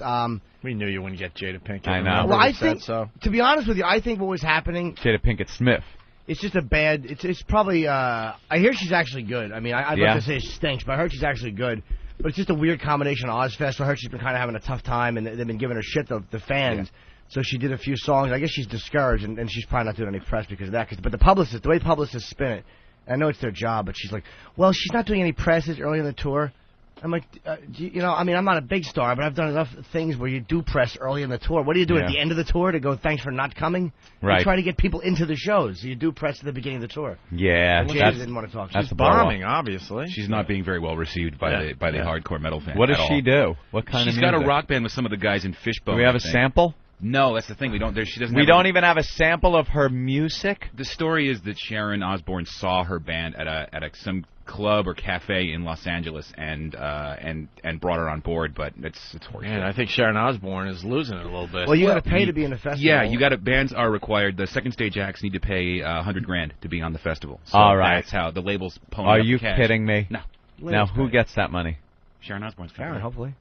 Hopefully. Yeah. You think this is a good thing, Jimmy? Sure. Look, I mean, what it does for bands, it can blow you up. It can make you a huge. Yeah, a lot of bands have been made on Ozzfest. Yeah. How about throwing them a bone and letting them perform and not have to cough up $100,000 fucking dollars? That might be the only way to. It's a very costly thing. Look, I understand how much you love the Osbournes I and love Sharon them. and everything, but that is one of the most cocksucker fucking moves I've ever heard of. But Anthony was in a band. For a band to have to shell out that kind of cake to get on the bill. You know something? Then fuck it. Don't have local bands or don't have unsigned bands, or have them and pick and choose based on their talent who gets to go on the tour, and just let them tour. Now you're just What going to the fuck is this pay to play? Now you're just going to have bands that are rich enough to pay the price just to play. And if you can, you know, great. That's and then fine there's for bands you. that don't have the backing. Those are the bands that are going to suffer. Maybe those are the bands that are more talented. That's a cock move for somebody who's rolling in the money. Also, maybe if you needed to supplement your income, maybe that could be an excuse. For a family like the Osbournes that have plenty of fucking money, and this just goes along with everything that I've heard about her. It's all about the cash with her, all about making a buck off of Ozzy, his name, his history, and now bands that want to tour with him. The logic is, and I understand, I'm not arguing that point, but the point is, when you think of the cost of a video, videos are huge, and to spend $1 million making a video that might never get played versus a tenth of that money to go out get paid. Played. None of these videos are being played these days. Versus 1/10 that cost to get out on a national tour where you will be seen. Still reeks of something. It's $100,000 for a record label, but it's like how many shows do you do? How many? That you know what I mean? It's like it averages out. If you average it out to the show, it's not that much per show for a record label to pay. How about you just give these young bands a break without making? Yeah, them what pay? happened to the about fucking the label. break? It might not be about the bands. It might be about the record. Maybe the record labels were scumbags. Maybe the record labels were twats. I don't know. But I mean, it's like why else would the label agree to do it if it wasn't a huge advantage for the label? Why would they do it? All right, I'll look into this. Yeah. I don't know all the facts, but on the outside right here, it kind of looks a little fishy. I don't think that's right at all. Jesus. Yeah, because it's not like they're taking these independent bands and just raping them for everything they got. These are probably the labels probably push certain bands, and maybe we're blackmailing them. We'll give you so and so if you put so and so. I know comedy people do that shit. Yeah. So maybe it was like, well, fuck this. You're gonna pay to get this band on then because you're blackmailing us to get this one. You know what I mean? Would you appreciate if young up and coming comics could hook up with a tour if they had to pay huge amounts of money? But it's a totally different business because once you do material, it's kind of blown joke-wise, whereas music is not. Like again, Stairway to Heaven you could do for 30 years. You can't do the same joke for 30 years. It's a different thing. It's also the overhead to put these shows on. I mean, some of the guys backstage at Ozzfest were explaining the economics of it. It is so expensive to cart around 600 people from city to city to set up and break down these bands. But here's the deal. It's supposed to be paid for in the people that come to see the fucking show. It's supposed to be put together that it's an entertaining show full of people that other people want to see, They go touring. The public pays to see them. It's called a successful tour. It's been done that way for years. Maybe the second stage bands are basically paying their own expenses in a way, because you don't look, not to knock those bands, there's some great music there, but the main stage is what draws everybody. It's Maiden, it's Sabbath, it's Shadows Fall, it's Mudvayne. Those are the ones. How long is the tour? I don't know. It's long. 10 weeks. Yeah, it's 10 weeks. I could eat for a lot less than 100 G's for 10 weeks. For paying my way. I'm saying with the trucks. Maybe that's the only. Maybe that justifies the second stage. I don't know. I'm just like, maybe. All right, they pay for it. We'll give you the showcase. It just seems selfish and greedy. Yeah, probably. That's what I'm saying. I mean, it is a business, but I mean, I don't know. I'll look into it. Yeah, I don't know enough. I'm going to research. All right. Jada's band has clips on website, by the way. Oh, they do? Oh, yeah? That must be new. It's not new. It's been there for 3 years. According to John in Connecticut. John?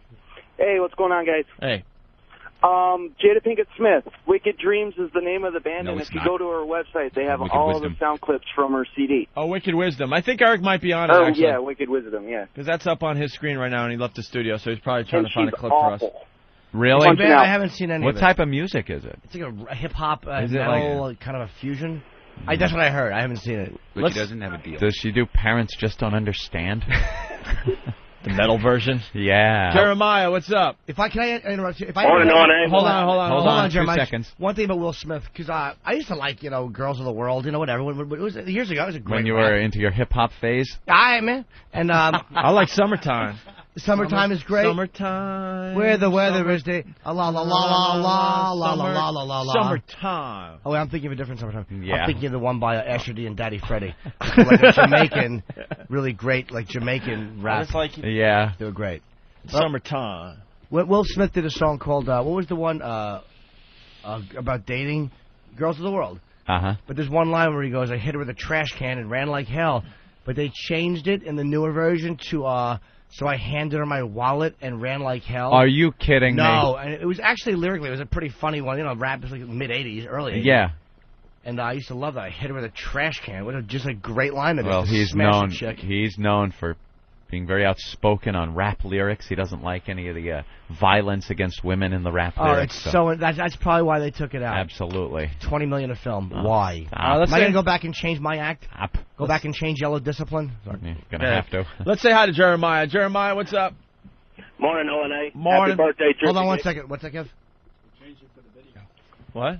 They changed that lyric for the video. It was too violent for the video? Okay. It's fucking, how irritating is that? It's not even that bad a lyric. You hit a chick with a garbage No, can. it's kind of funny. It's like cartoonish. Jeremiah, what's up? Finally. Finally? Yes, sir. It's up to you. Let's go. It's all you. All right, man. I just want to say that's bullshit. What happened to the music? Just let the bands get up there and play. Yeah. I agree with you. I think everybody agrees with it. You should pick the most talented bands that need exposure and give them a break. What happened to the break? Man. It's all about the music. Just give them a break. If they have the talent to be part of the second stage, then throw them a bone. Here's the crying poverty issue. Bill from Jersey Shore. Aunt went to Ozzfest last night, paid $70 for 2 T-shirts. There you go. Yeah, I'm sure they're really hurting. You know who and you need thank to for that, by the sap way? these bands. You don't thank the musicians for that. Thank the unions. What happens is when you go into a deal, you do merch in this place, union gets, and if you want to do the Beacon, fucking 40%. 40% goes to a union. Yeah, that's where you might. So these union charges, believe me, What Sharon justifies and them, that, by the way? It's fucking what rape. Are they? What is the It's union rape. What are the union guys doing to help you Nothing. merchandise? So why are they getting paid off? Dude, it's Isn't that a cut like the mob would Of take? course it is. Of course it is. And that, but I'm not saying Sharon's not getting. Believe me, she's making money. Oz is making money. A lot of it. But a lot of these charges, a lot of these disgusting shirt charges, that's the unions. How were they able to get that going? How did the first guy go, yeah, look, when you sell your stuff, we want 40% of the money you get off of that. How did they not just get laughed out of the building? Was it the crowbars they were holding, waiting outside? Because the rest of the world is scared, and the politicians ain't going to help you. Well, when they're it's the too only busy option, with fake issues out there. Yeah, violent video games. Woo! Well, when it's the only option, and one company owns, a substantial percent of all the venues, you don't really have a choice. You don't really have a choice but to cough up that if you want to sell. Well, you have to do it the way it works usually. And again, being a comedian selling free extortion. CDs is not the same as these bands. The way they do it is they make their guys sell your stuff. Union guy only sell the shit. And you have to get them to change your bills. We were running out of change at the Beacon, and the Beacon was notoriously one of the worst in the country. Me and Florentine are out there running out of change, We couldn't even use our own change. We had to get them to go get us change. It's a fucking disgrace. With a cash All business of like these that, places do it. With cash like that, how do they know? Well, they monitor. They have their own person there, and they do the paperwork I watched accurately. I watched this thing go down. They pretty much have a clicker. Yeah. They're watching every purchase. And you get a receipt. Clicking away. I mean, it's not like it's not like it's going in their pocket. I mean, whatever. It is. It is, but it's all documented now. Yeah. It's not like I'm sure 1971. They have to document this shit because everything's being picked up. But if you get a receipt for all this, that's wwhy the shirts are so much. Everyone's got their hands in your fucking pocket. But it's 40. I don't know what it is at PNC. Maybe it's 30%. 40%. 30 fucking % on top of a cost of making and shipping and all that stuff. It's disgusting. Yeah, how about asking them for 40% of what it costs to make the shirts and buy the materials? And unbelievable. So the bands have to use union. I mean, I'm not knocking unions. Believe me, my father's a union guy. I'm not shitting all over the unions. But there are times where, to me, they overextend what they were intended to do, which is protect and guarantee that you're taken care of. They go into a place where you can do whatever you want and have impunity. Yeah, when there was a factory and a guy would say, I'd like a little more money, and the guy would say, fuck you, Right. I'm hiring another guy for 10 cents less than you're making, then I can understand the union. But they've gotten so out of control and swung the other way, where now it's costing this country jobs. Right. Why do you think American cars don't sell so well? Why do you think foreign cars sell better and they're cheaper? Because the workers aren't demanding these huge amounts of money, huge benefits, and breaking the backs of the companies. That's what's happening. That's what's going on with GM right now, Yeah, of course. Benefits. How are they going to cut costs? They can't cut employee costs. Right. It's in their contracts that they can't do anything. So what do? They raise the prices of the vehicles. They don't sell as much. That's what happens. So these bands got to use. I'm guessing it's Teamsters. I'm sure it is, but they're expensive. And again, if you're gonna have shit hauled, you probably want somebody who knows what they're doing. But it's not cheap. So there are a tremendous amount of costs. But again, I'm sure they're all making money. Me and Opie were in a union. We were in AFTRA for the 3 years or 4 years we were over at NEW. Ain't it great? We got fired. And didn't get a phone call. Yeah, one of the biggest radio stories ever, and our union didn't even make a phone call to see what was going on. I'd send them thousands of dollars every couple of months for my dues, and I got in return a little paper card that I put in my wallet. That's it. That did nothing for me. There really is no representation as far as that's concerned. They're good with health benefits, coming to the doctor, and it's getting paid for. But there you go. Any insurance does Yeah, that. believe me, I could buy my own insurance for a lot less than the dues I'm paying fucking AFTRA. They could go screw. They could go screw. Go screw. Jay in New York. Wow. Jay! I turn into my grandfather. And Jay, you better scram when we're finished. That's right. Go ahead, Jay. Hey, Anthony, come on, man. You think about the days when you were breaking your back installing air conditioning. Yep. Unions aren't for like assholes like you guys, radio guys. It's for people who do manual hard labor. I've done manual labor, dude. I drove a forklift. I did a boom. I'm not saying unions are not necessary. I'm a big supporter of unions, but I have a problem with this radio union. It is the biggest joke. And unions overextend. They get out of control. They hold the employer hostage a lot of times. How much were you making? How much were you making as an air conditioning guy? I was making shit. I think I was making $12.50 an hour, something like that. Was that enough to live on? Yeah, for me it was. I didn't live beyond my means, sir. And Well, dude, could you have a family with that? no one is saying that they shouldn't get raises and shouldn't be paid. No one is saying that. What we're talking about is not that aspect. I'm talking about the aspect of when you sell merchandise and a union gets 40% for doing nothing. That's the problem. Not health benefits, not raises, not things that the workers deserve. And I understand what this guy's saying, but do you think every guy that's working should be paid huge amounts of money for what they do? No, I think big business takes advantage of hardworking people. I worked for a company that was fucking... Remember in the late 80s when it was really rough for builders? And I was knocking tin at the time, and my company was going down the shitter. They were taking shit work. And what? These unions were hitting them up for giving their guys raises. How about when the company's doing good, they give raises? When they're not, you got to suck it up and work through it. That's to their discretion. They don't give raises. They take profits. Think about this tour. I'm not saying that the people that are employing these people aren't guilty also, because they're scumbags that would rather pad the management's pockets than the workers. I understand that, but there's got to be a balance here. Think about this tour. Who would you rather get the money? The producers, people like filthy rich people like Ozzy and their partners, or would you rather the people that are carrying the equipment? It depends, dude. And it might sound like a dick move, but you know what? People who carry the equipment they have to be paid accordingly and make good money. But who would I rather see get rich? Ozzy. Why? Because that's who I'm going to see. And I know that sounds Norton. Dude, come on, Norton. It's the truth. I'm not knocking the people that carry the equipment. They should be well paid. They work and they get paid. That's what happens. Ozzy's being paid because he's got 17,000 people in a building to look at him.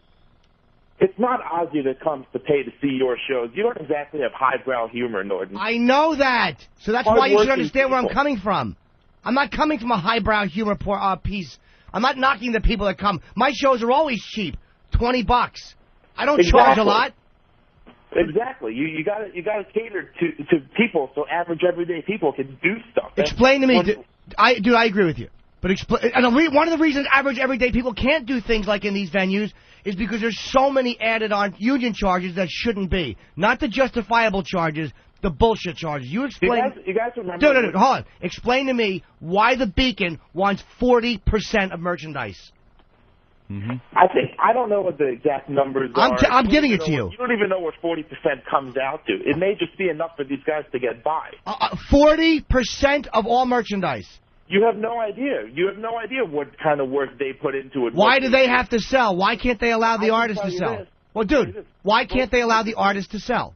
Both sides agreed, so that means it's got to be a fair number. No, not both sides agree. Here it is. You either do that or you don't sell in this venue. End of story. You don't think unions use muscle in negotiations? Well, not anymore. Not anymore. Stop it.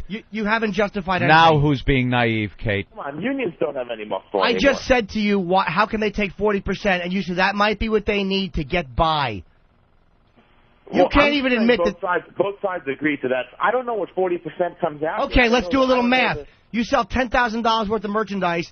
The union gets $4,000. Why is that? Maybe the union's doing $4,000 worth of work. Do you really believe that, dude? You know. Why? Norton, because come on, we don't know the numbers. Let me tell you. I'm not going to let you tell me something because I sold merchandise. I didn't sell $10,000 worth, but me and Jim will sell our stuff after. You sign the CDs, you meet the people on the way out. Why is it that they would not allow me and Florentine just to stand there at the exit and sell our own stuff? We were actually going to save them labor. We didn't need any help. Why do they make us have a union person there? Norton, you're an angry guy. Dude, I'm asking you a question and you're not answering it. I don't know what to tell you. There's no answer to your question. You're just a lunatic. I'm a lunatic.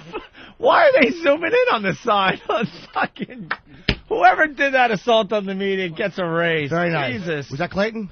Clayton, one of our guys. I'm sorry we're in a heated discussion here, and I just look up at the TV and there's Diane Sawyer on Good Morning America doing some stupid double bubble gum blowing contest, and one of our boys has the huge Opie and Anthony sign with our caricatures.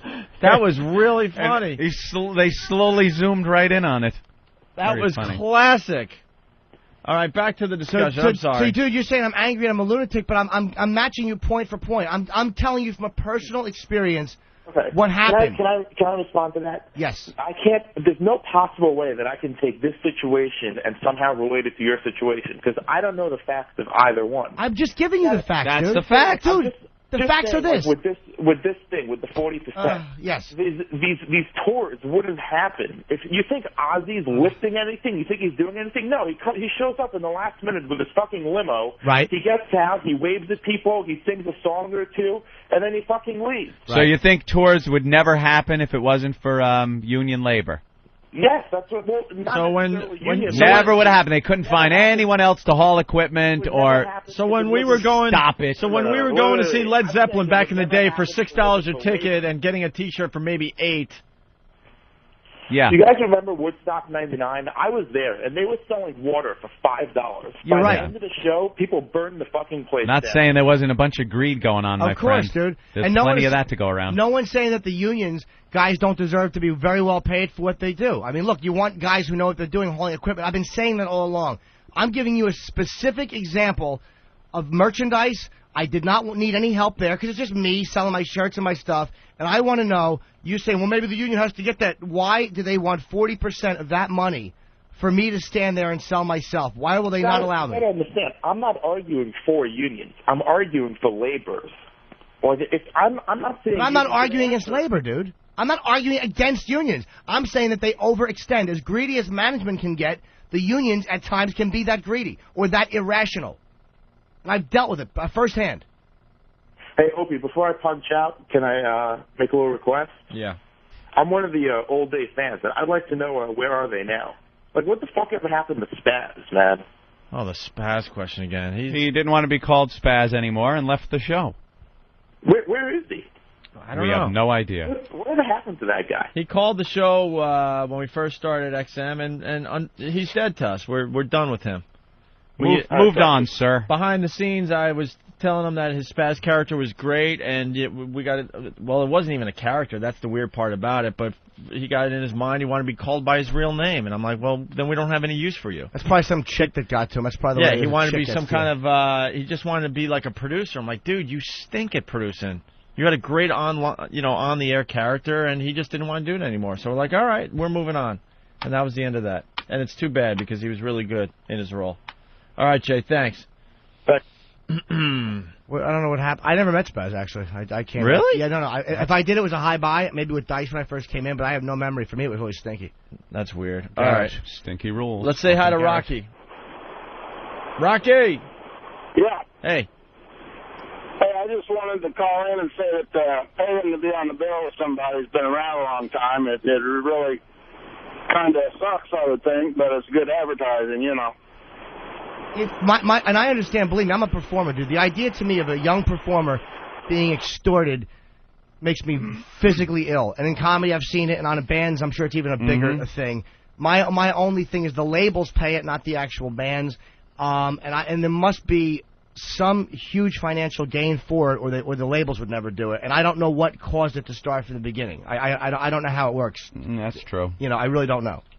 Yeah, it's but got the to idea be of some kind of gain. Comedians have to do, again, much smaller, but they're called bringer shows. And Nathaniel would tell you, he does them, or he's had to do them, where you show up, you bring people, and you can't get on stage unless you have 4 paid customers there to see you. But see, record labels, it seems like they just have a certain amount of money to promote all their bands, and then if you're throwing $100,000 for this band, $100,000, it's, you know, the guys at the bottom there that are just getting involved with the label are the ones that are suffering, and they may be the next Nirvana or something. It might be possible. I mean, to start throwing $100,000 just to be on the Ozzfest bill, it just seems ridiculous. It really does. Maybe they allow the record labels to have a certain amount of choice.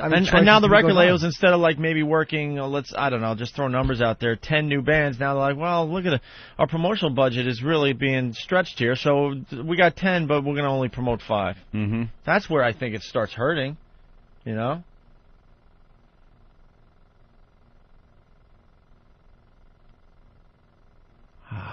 Silence is good sometimes. Doesn't that feel good? Yeah. I kind of enjoy that. I actually heard myself scratching my neck. I'm like, yeah, just enjoy this. All right, why don't we take a break? We got audio from Ozzfest. Jimmy talking to Bill Ward and Tony Iommi. And it's awful. I'm telling Geezer you all, Butler. it's awful. We'll listen to a sample of that. I got one thing I'm reading here in today's post, page 36, The Entertainment. There's a thing, it's called Comics Take a Crack at Laugh-A-Palooza. Which I kind of thought was funny, as opposed to the best of the fest, a sampling of the jokes from the Montreal Comedy Festival, and there's some good lines from Greg Rogel and Greg Proops, whatever. This is what I just want to find out. Peter Hyman wrote this, and I'd love to ask him why he did this. Greg Rogel on Vermin Control, then the joke. Greg Proops on President Smart, then the joke. Jeffrey Ross insulting members of the audience, then the joke. And then here, Latino comic Felipe Esparza, whatever, on Mexico's contribution to the war in Iraq. Mexico wanted to help, but they're going to need a ride over there. Why do they have to mention Latino comic? Because they know a racial joke is coming. And it's the subtle shit like that, this apologetic fucking attitude everybody has. Yeah. Well, he's okay because he's Latino. Why did you have to mention that? Had to because it was a Latino joke. Is that what? You're afraid you're going to get one letter from one fucking disgruntled person? Holy shit. And he probably didn't even realize he was doing it. Yeah, because it's just a natural thing to do now. This intellectual, I should have my face smashed in the Intellectual? pan. He's an intellectual. What'd you go to college? Fucking intellectual cowardice. God, it makes me sick. Yeah, that's what people have been conditioned to do. Why? And I can't even blame the guy because, quite frankly, if he didn't put that, he probably would get a letter. And there'd be a Latino society that would come after him. He might even lose his job. You know who else is Latino? I'm sorry to interrupt, Jan. Greg Giraldo. Oh, right. Is Latino. But he doesn't look it, so it's okay. Yeah, and he didn't. Why didn't they mention Greg being Latino? Because he didn't do a Latino joke. Didn't do a Latino joke. He actually did a good joke. And he does cable TV ads now. Cable commercials? Nothing you want to see than your old friend making fucking millions. Makes me sick. Every time I turn TV on, his face is there. It hurts. He's got to be making a nice dime for those spots. I saw it the cellar, and I think he said he went in to do one or something. They wound up doing 6. Wow. Or something. There was some weird way he kind of just stepped into it. So yeah, it's just a nice little cash fund. Got a very natural delivery. He's very friendly looking and sounding. He's a good actor. Not hostile like normal Latino people. Yes, exactly. He's one of the good ones. And I tell him that all the time. I'm like, Greg, credit to your race. All right, let's get to some more Ozzfest audio with little Jimmy Norton. Bill Ward. One of your heroes. Jimmy doesn't like this at all. No, I don't. It's very uncomfortable to you? Because I know, it's like, look, it's not particularly entertaining. It's just I ask questions and they answer. Well, now yesterday's interview clip was extremely entertaining. That was a rare one. You guys have a knack for finding garbage and taking something nice out of it, but this is just dumb questions. Turned out to be a promo that we're running now. And people are finding you very sweet and endearing with this. You don't understand. You're very vulnerable and human. The word that you're looking for is pathetic and foolish, and those are accurate adjectives. Let's go to the audio. All right, well, we're sitting here with Bill Ward, who, in my opinion, most underrated drummer in the history of music. I always wanted to ask you, did you ever, because guys like Bonham and Moon, I mean, they were great, but I always felt that you were as good as they were, up to par, and should have gotten all that mentioned, but just because Zeppelin wasn't as dark as Sabbath that they didn't. How do you feel about that? I'm okay with the events that have happened. I think that Moon was an exceptional drummer because he was kind of like the one and only, the way that he was. And as far as I'm concerned, John Bonham wrote the book on a lot of the music that a lot of the drum music that we hear today. I thought his tempos were immaculate. They were totally on. If I had to do any comparisons, my tempos are not on at all. They're quite the opposite for me. In fact, we were talking about this the other day in the sense that in hold on a early second. Sabbath. This is fantastic. He's actually agreeing with everybody that Jimmy was bashing for the fact that he wasn't getting the recognition and one of the most underrated drummers in music history, and he's agreeing that he sucked compared to these other guys. But Bill's just a humble guy. That is fantastic. You know, underrated drummer. We got Moon and it. No, my tempos aren't on. This guy's a genius. This guy wrote the book. I'm rated exactly where I should be rated. Bill's just humble. That's all it is. I love it. Even he's not as hardcore as you are. No, he's not as big a fan of himself as Jimmy is. Right. That's why I love listening to this stuff. Jimmy's a bigger fan of this guy than he is himself. I was kind of making eye contact the whole time. It was really Bill's a sweet guy, man. They were all nice, but Bill Ward is one of the nicest guys on earth. And a legend, and that accent. He's got that rock guy accent. Yeah. But he's a gentleman. They're all gentlemen. There's no shitty rock attitude. Look at that soft spoken and oh no, he's wonderful. I mean, you know, it's just a fucking humble gentleman, man. Yeah. They're all exactly. They're all very articulate, very soft spoken, very nice guys. And Bill was the one guy that offered us all water. It's obvious that we're all drenched and we all get in. We all get huge bottles of water. And Jimmy, just watching him, he's fixated completely on each guy. But Bill just happened to be the first, and it was the peak of panic for poor Jimmy, because it's obviously something that's been building up for years and years and years. And if you could find 500 different ways to reiterate "you're so awesome," that was basically "you rock."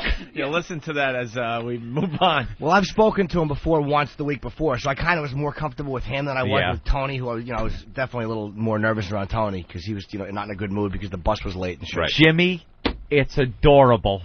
Let's go to Law Law jockey?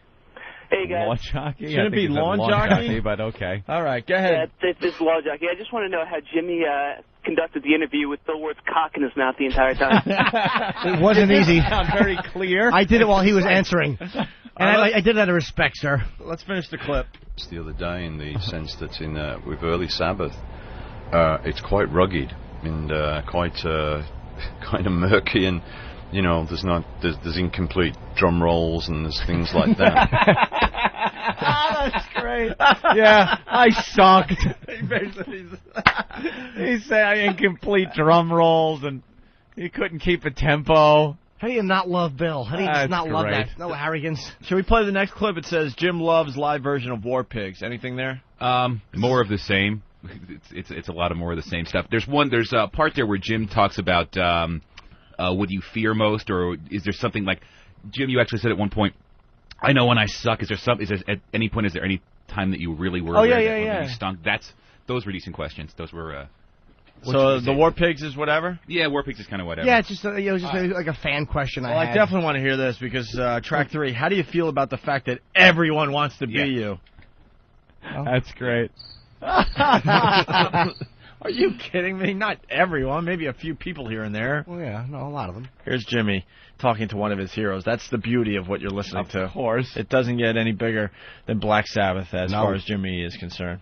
You know, it's funny. I love to watch. I'll watch some of the old stuff from like the Hammersmith Odeon from the 70s when you had like the long hair and the beard, and just it was always great to watch. You know, Ozzy and Tony and Geezer. But I always liked when they would show you because you were just there, just shirtless, just an animal, and it was just so great to watch you. And I just wish there had been more footage.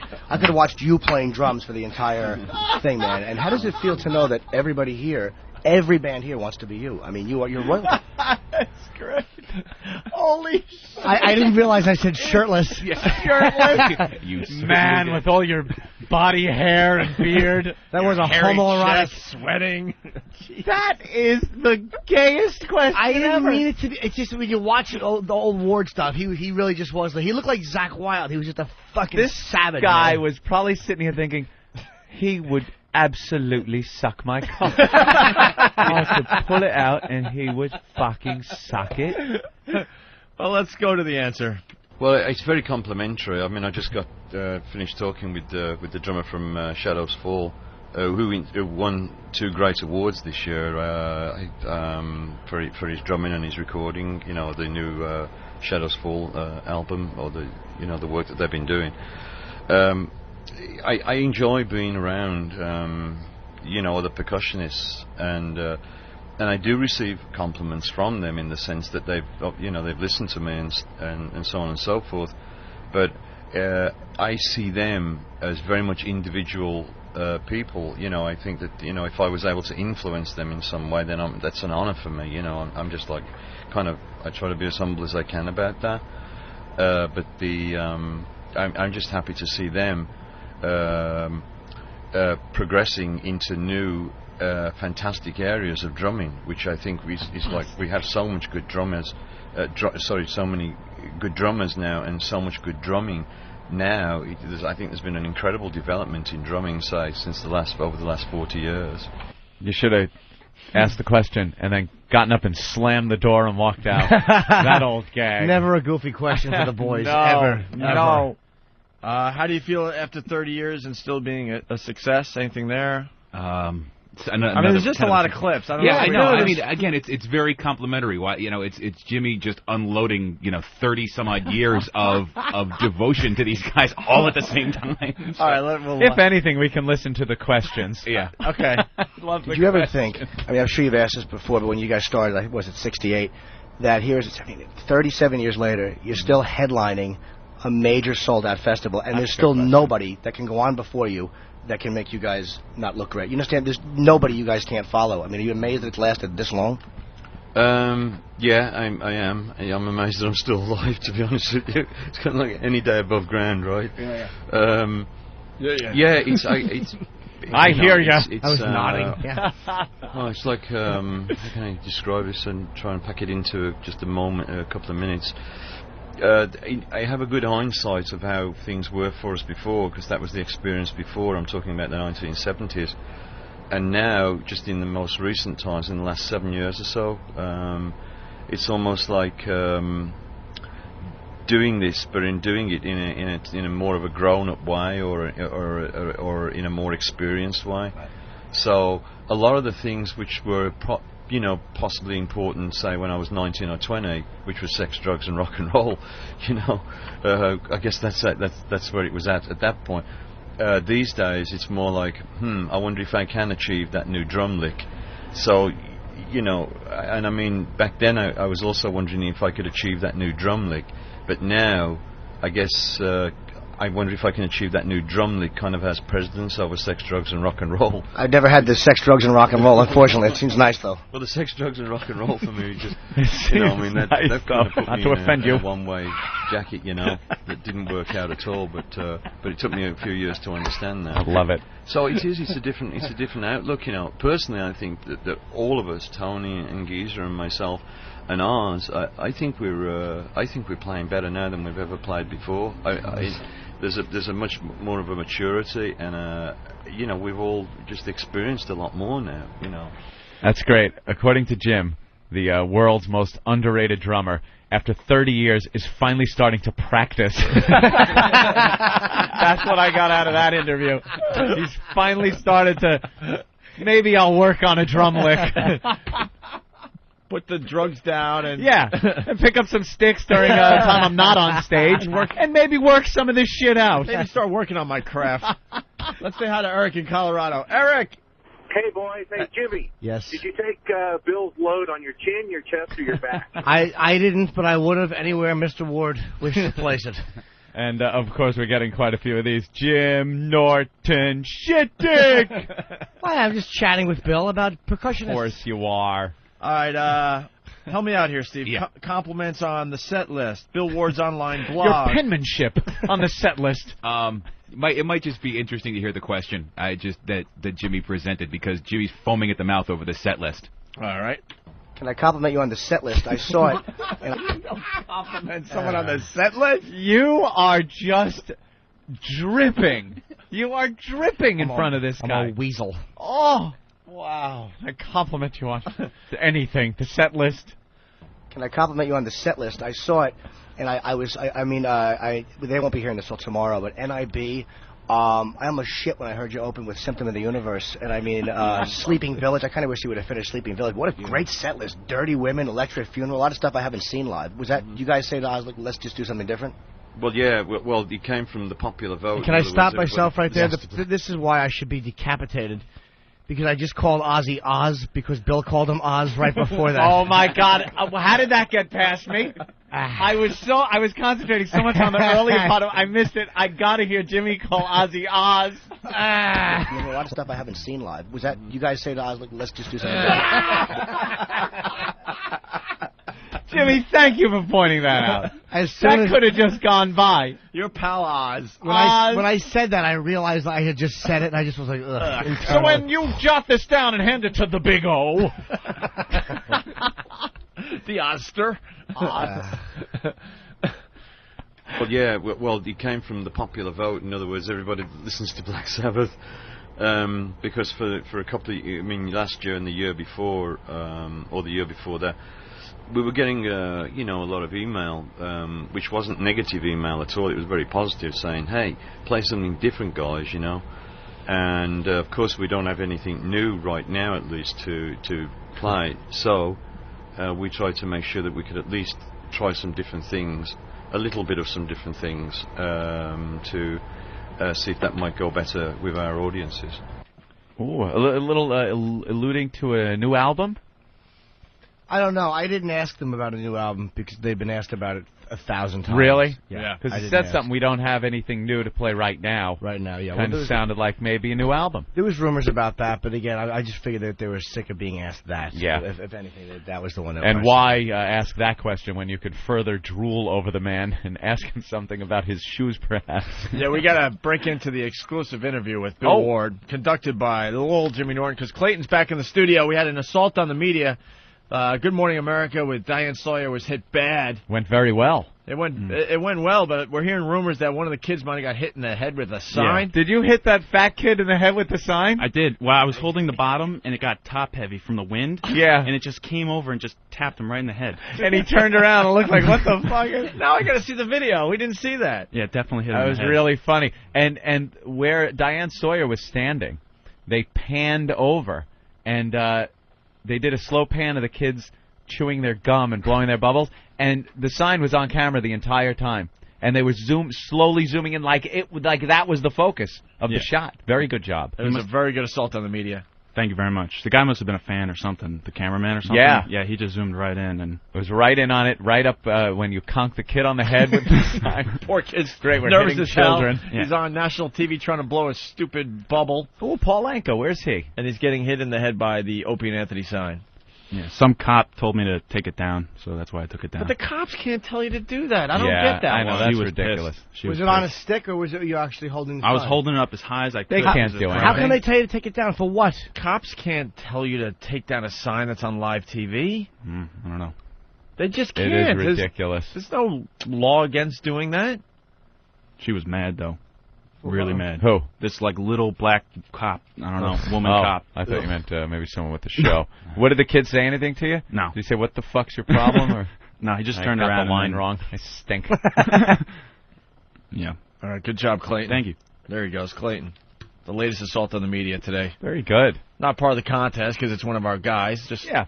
We like throwing them out there as little exhibitions of how it's done. And how easy it is. And how easy it is. And I like the actual sign Yeah. that's used during those things. But then you do it yourself. You wear a cape. You wear the shirt. And you're in the lead. At this point, we're doing them 2 or 3 a week on our own. Yeah. Easily. All right. Okay, what else can we play from the Bill Ward? Track 7 is a good one, I think. Track 7? All right, so we're going to go to... Okay, this is a good one. Listen to this. Come on. Like, I know when I'm awful, because the crowd's just staring at me. Do you have nights where you're just going, Jesus, I am doing everything wrong tonight? Do you feel that ever as a musician? Yeah, definitely. But we for me, just talking myself as a percussionist, I get to try and recover from it by the next song. I think that's one of the toughest things is to move on. Forget it. You screwed it up. You screwed it up. But now move on and recover from that. So you just have to do 120% in the next song that comes up. And I think that's that's not always easy because sometimes, if you're tired or you didn't eat or it could be all kinds. The sound might be poor. The sound quality might be poor because of the stage or whatever it might be. It's not always easy to do a fast recovery and get to your 120%. Sometimes you have to just hang tough and just get through the gig.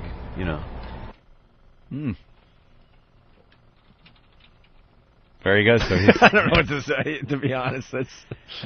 I think the next one where Jimmy says asked him about are there any things that you love that you absolutely loved. I think that was the next question. Would you do a radio show with me? Oh no, is that what the next one is? Oh yeah, that was that was a fairly sycophantic episode. Yeah. Is it good? Yeah. And I know you guys I know you do radio as well, and you have very eclectic taste. And last time we spoke about satellite radio, and I asked the head of programming, I don't know how long you guys are on tour for, but I would love to do a shift with you. I know you do your own show, but just a music shift one time on XM on the Boneyard, which is their metal station, and the head of programming said he'd love to do it. So, I mean, when you come off tour, if you want to do it either in New York or D.C., wherever's easiest, I would love to do it, and you can pick and play whatever you wanted for the whole shift. Cool. That sounds very cool. Yeah. I'd be open-minded to, to spin some things or do some things. Definitely. Yeah, I appreciate that. No, I appreciate that. It's weird holding the mic and moving it. I don't want to move it while you're talking, and then shaking because I'm nervous talking to you. But I am very happy to be talking to you. Nervous talking to you. I'm happy to talk to you. I'm talking to you. I got the mic and I'm talking to you, and I'm nervous talking to you. Wow, you little Nelly nervous. Oh, are you adorable. You want to hang out? That's pretty much. Would you come over to my house and we'll play records? That's what that amounted to, Jimmy. I know. You got a show, and I've already asked my mom, and she said it's okay. I forgot about How that. could anyone not adore you after this? I am awful. You do know you're a big great. star in your own right, right? I'm a zilch. He's a huge star, It's amazing. and he is just the little nervous kid. Going back to being like 12 years old, 13 years old. You know, you, me, under the porch. Would you like to play Monster Rain with me? Of all the songs, records in your catalog, is there anything you would fix? Yeah, I was just curious. It was just That's a interesting. fan question. Do you ever look back, and again, I know I do, where you look back on something that you feel great about, and then you look back on it and you go, oh, what the fuck was I thinking? That was like good. this you want to interview? Go back and redo it, but you can't 'cause it's already out. Yeah, I'm still doing that. I'm still doing that with Sabbath stuff. There's one song, Who Are You? Phenomenal song. Of course it is. Of course it's phenomenal. How could it not be? Of course. Didn't the Who do that song? They certainly did not. The part I hate is that I talk way too, like I'm just too eager, and I put the microphone in my mouth. I mean the microphone. That's why we love playing this. I so understand. It's a peek into your mind. How that is. It's so eager to be there and please and do a good job, and you're nervous, and you're just over on the microphone, and you know you're so excited. You know you're a bigger fan than the actual band, right? I think that they kind of appreciated the fact that I knew the band. You that I care was so much new. more about Black Sabbath than these guys care about Black Sabbath. And maybe. I mean, I know I've met super fans before, and sometimes they remember stuff about you that you're like, oh, yeah, I guess that was a part of me. Yeah. That you don't remember about yourself, but I think they like the fact that it was somebody who was informed about what they do. Oh, and not just someone who was informed or obsessed. But I mean, two different things. I adore Ozzy; he's my idol. But I mean, it was like I love these guys, and it was like it wasn't about just asking Ozzy questions through them. It was like I wanted to know them too. You know? This is like the guy that runs the most hardcore Black Sabbath website ever, who would never get the opportunity to sit down with these guys, and that's what it was like watching Jimmy interview these guys. He had so much information; he's just letting it all come out at once. They probably like the fact that it wasn't just Ozzy. You know, do you watch the Osbournes? Did you see all that shit? Right. I think I told him the date an album was released. You did. Is that the clip? That might be in there. Now that's scary to the artist. No, Jimmy. That's yes, frightening. You might. I don't just play that for a second because that might be the one. I backed up a little bit because I love how he says that song is phenomenal. Phenomenal. I just jump in. It is a great song.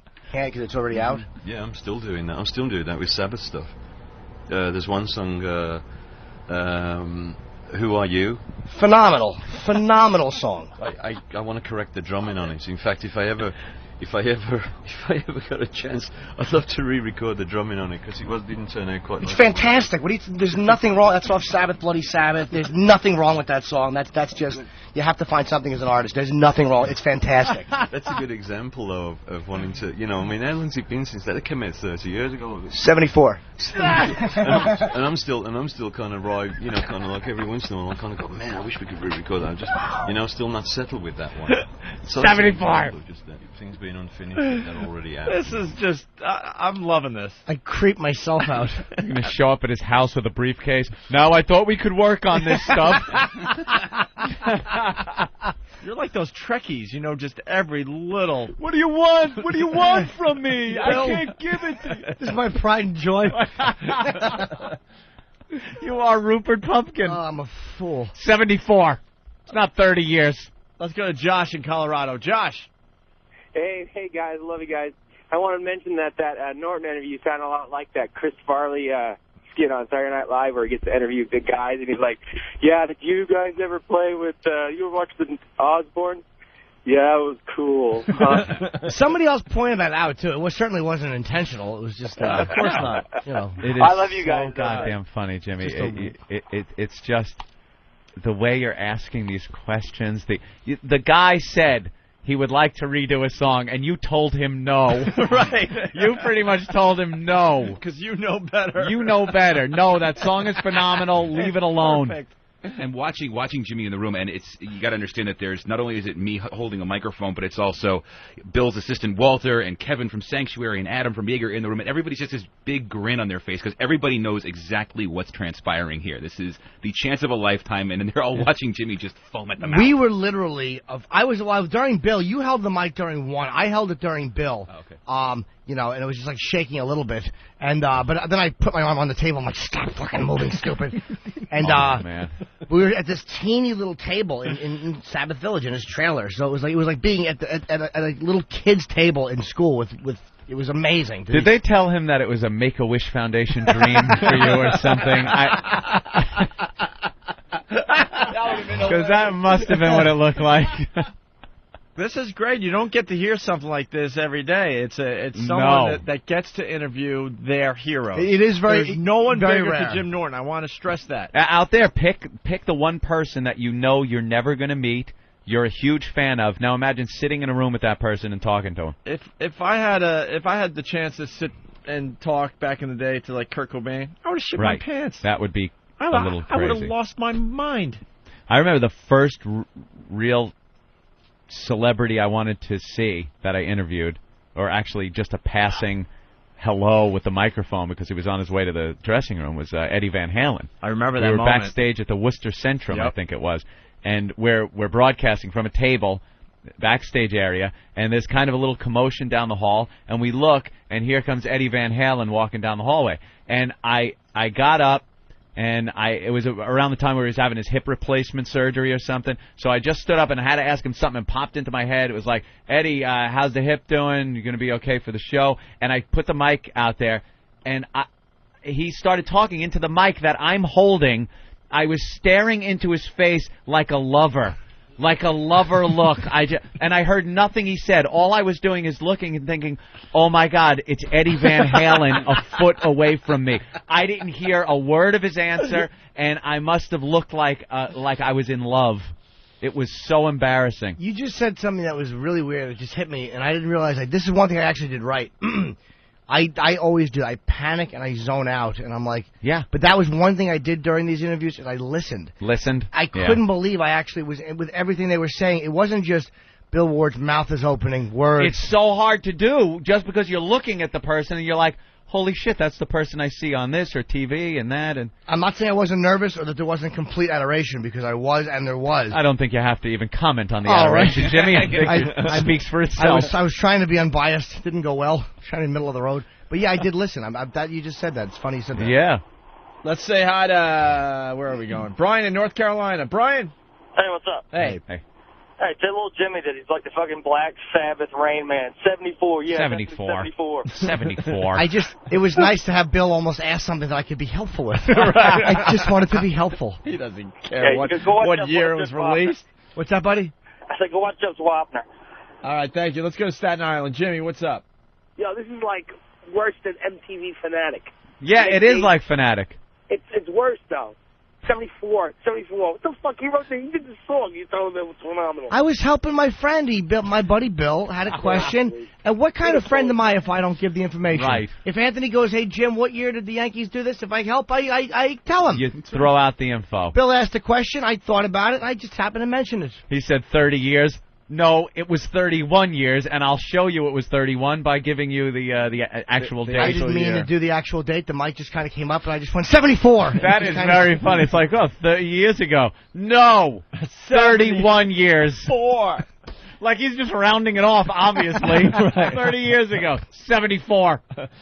Sean in Jersey. Hey, guys, good morning. Morning. Hey. Hey, when Jimmy asked this guy if he would come at the studio with him, and he says, I'd be open-minded to it, Right. That's the equivalent of, like, get the fuck away from me. Yeah, I'm open-minded to that. We didn't pick up on that. Very good. No, I think he would want to do his own. And I was making sure he understood I wasn't trying to glom onto his radio show and, like, hey, can I do a show with you forever? I just wanted him to know that just a shift would be a thrill to, to bring you on XM and do a shift with you on the Boneyard. That's probably going to happen. I made that call to Eric Logan on the way in to see if it was okay to ask that. Do you actually think that would happen? Absolutely. I got an email from Bill's people, and it's going to happen in the fall. Wow. Bill Ward I'm not just saying because he's Bill Ward, but he's a sweet guy, man, and I think he's actually a completely honest guy. Could be losing Jimmy now. And there's another radio show. Another radio show. There's a little thing he said that turned out that he wanted to correct himself after. He grabbed us later and goes, what I said before wasn't true. We'll play that. It was great. That's why I love him. Ooh. All right, let's say hi to Dave. Dave? Hey, guys, how's it going? Hey. Hi. Hey, I wanted to kind of stick up for Jimmy. I think that's just testimony of how genuine you guys are. He represented, that would have been any one of us meatheads talking to that guy. I mean, we're all fans of somebody. I bet we would have been the same way. I think that just shows how genuine and honest he really is. I mean, that's your show, and that's what separates you. There's no hack radio guy in there trying to interview and get this bullshit, come off of trying out. He's just professional, but he's just honest. I mean. And I think you did a great job. Even though it's funny, but you did a great job, man. All right, Thank Dave, you. Thanks. Let's go to Orlando. O-Town, check it in. O-Town. We're coming to get you, brother. All right, what's your question, tough guy? What's up, Hey, Eric? what's up, guys? Hey, what's up, guys? Hey, buddy. But first off, I'm big fans of yours, especially Little Jimmy, my idol for comedy. You angel. Yeah, I just had a situation similar to Jimmy. You had a what? I met Korn and Snoop Dogg last year at the Project Revolution tour over in Tampa. They had an after party at a club, and when I met Jonathan Davis and Fieldy and all Snoop all together, and they're giving autographs, I even froze up. So I can understand how it could be sometimes. Yeah, man, you don't want to misstep, but for some reason it was almost like this was so overwhelming and so big, and so it was almost like because Ozzy was Ozzy is obviously Ozzy, so we had him in studio. I froze on that one, and the guys picked up the slack, and then I finally asked some questions. One-on-one, I may be more effective, actually, because I would probably listen more as opposed to just watching open hand, just talk. But I was happy with at least the fact that I was able to speak with these guys. And when I felt like, all right, you don't want to push it, you wrap the interview up and, whatever. All right, let's say hi to George. George? Hey, what's up, guys? What's up, George? You guys see that movie, The Incredibles? Of course. Well, I have a 3-year-old son who watches it all the time, and Jimmy reminds me of Buddy. I'm your biggest fan. Crime-fighting moves. Yeah, we should get that clip for Jimmy. Oh, it's the best. It's the best. And I could just see Billy going, Jimmy, go home. Later, boys. All See right, you, man. very good. One last clip, and then we'll save the other interviews for tomorrow or something. Your exclusive interview with Tony Iommi tomorrow on the program. Oh. More of the same, I'm sure. Oh, no, I was... And then Geezer Butler as well. But first, the last question you got to ask Bill Ward. Is there anything you look at where you look back, and there has to be so many songs, but is there one song where you look back on and you go, that was a fucking masterpiece that I pulled off? Were you just so proud of what you did, more so than the other stuff? Well, I like a lot of the work that I did on Masters of Reality. I really like that album, and I think that one is kind of a peak where it shows the first 5 years of Black Sabbath. Even though that was the third album, the band had been playing since '68, so Masters of Reality at a time when there was so many tours under our belt at that point, and we'd already recorded 2 other albums at the time. So I think that album was a really good album in the sense that it captured a time when the band were doing everything together, literally eating together, sleeping together, and playing on the road constantly. Was that back in the days of 4 guys on one bus? Oh, 4 guys in one bed sometimes, man. We were still sharing rooms and stuff. I shared the room with Ozzy, of course, but you can't have all the luck, you know what I mean? But Masters of Reality, I rather like some of the things that I played on that one. I think I actually wound up quoting the songs that they did off Master Reality. I kind of realized I was a psychopath. Really? Yeah, like, what's the next question? If it's, that was it. Okay. For this one. There's one part where I'm like, well, you guys, cause the set list, and I name all 4 songs off Master Reality they're doing for the set list, and I kind of even irritated myself. Wow, yeah. Why didn't Steve give us that? That's the stuff we want to hear. I don't know. Maybe we can find that after the break. Very good. You're getting rave reviews there, Jimmy. Frank in the Poconos. Hey, what's up, guys? Can you hear me? Yeah, go ahead, man. Frank. Yeah, I just wanted to say, like all the bullshitting and, the teasing Jimmy aside and all, I got to say, this really is like a refreshing, for a change, a refreshing musician interview. Like, things like Jimmy said, instead of, he wanted to ask them if they were coming up with a new studio album, like every other interviewer would. Instead of, busting balls, he got into the more, meat of the conversation, which people want to hear about. It's refreshing. Thank you, man. All right, there you have it. Thanks, Frank. Guys. Are these all going up on the website? Yeah, we'll put the entire interviews up. That'd be great, yeah. And you could download and hear every bit of it. Every bit of Jimmy just interviewing his heroes. What's that, Steve? This is a clip of Bill catching up with us afterwards and correcting something he said. It's like a 1-minute clip. What happened was this: we were talking about something. Well, he corrected his clip. We had been talking about The set list. I was talking. This is probably where I named the songs off Master of Reality. If anybody's curious, it was Children of the Grave, Into the Void, After Forever, and Sweet Leaf. And we were discussing that, and he said we might not do Into the Void tonight for no reason. He said sometimes we just shorten up the set list a little bit. He was kind of just saying, no, we might not do it tonight. I'm not too sure. We might not. And then we kept going. And an hour later, we see him, and he remembered our names. He goes, "It's Jim, Steve," and he calls us over, and just. This is why I love this guy. Okay, once again, we're with the great Bill Ward. We are outside here in Sabbath Village at Ozzfest. Yeah, I just wanted to. Earlier on in the interview, we were talking about Into the Void, and I happened to mention that it was when we probably might not be playing that, and there's no reason for that. But that was bullshit. We have a reason for not playing Into the Void tonight. So we because we're doing back-to-back gigs, we tend to tighten up the show a little bit, you know. And it works out a little bit better for the band, so that's what's going on. So Into the Void is coming out. It's basically just a timing decision. As a matter of fact, tonight I don't know if we're actually playing it tonight. We may actually play it tonight, but on the last 2 shows this weekend that just went, we didn't actually play it. So hopefully we will be reinstating it into the show within the next couple of shows. Thank you, Bill. You're the greatest. I just want to clean that up. What I said earlier was not correct. Do we have a shirt for Bill, too? We certainly do. We have, give him the XM shirt. We got you one. Bill gets a shirt. Oh, thank you. All right, thank you very much. Okay, I appreciate that. Thanks again, Bill. Okay, all right, thanks. Wow. Okay, first of all, what I come away with from that clip is he's as crazy as you are. Yeah, that he felt compelled to come back to you and tell you about that song. There's a whole OCD thing happening there. Yeah, crazy. He's just an honest guy. That he couldn't allow that incomplete answer. Insane, of Maybe course. A little crazy? A little crazy. Jim, Steve, I've got to tell you, no. We're playing the song, or we might not play. Like, I still don't know if they're playing the song or not. No, it was about the reasoning. What he was saying was, like, the first time the reason he gave, like, was like, no reason. Like, I said, Into the Void, he goes, we're not going to play that tonight, no reason. But then later he goes, no, there was a true. reason. We try to tighten up the shows on back-to-back days. And I like the fact that he just wanted to clarify that and make sure it was honest and not a lie. It's a piece of information that everybody, I think, a casual person like myself would have completely bypassed, but Jimmy and Bill both obsessed completely over it, and you could tell. No, you know what happened? He was hanging out with somebody a few yards away, going, "There's a fucking lunatic I was talking to earlier." Which one? That guy right over there.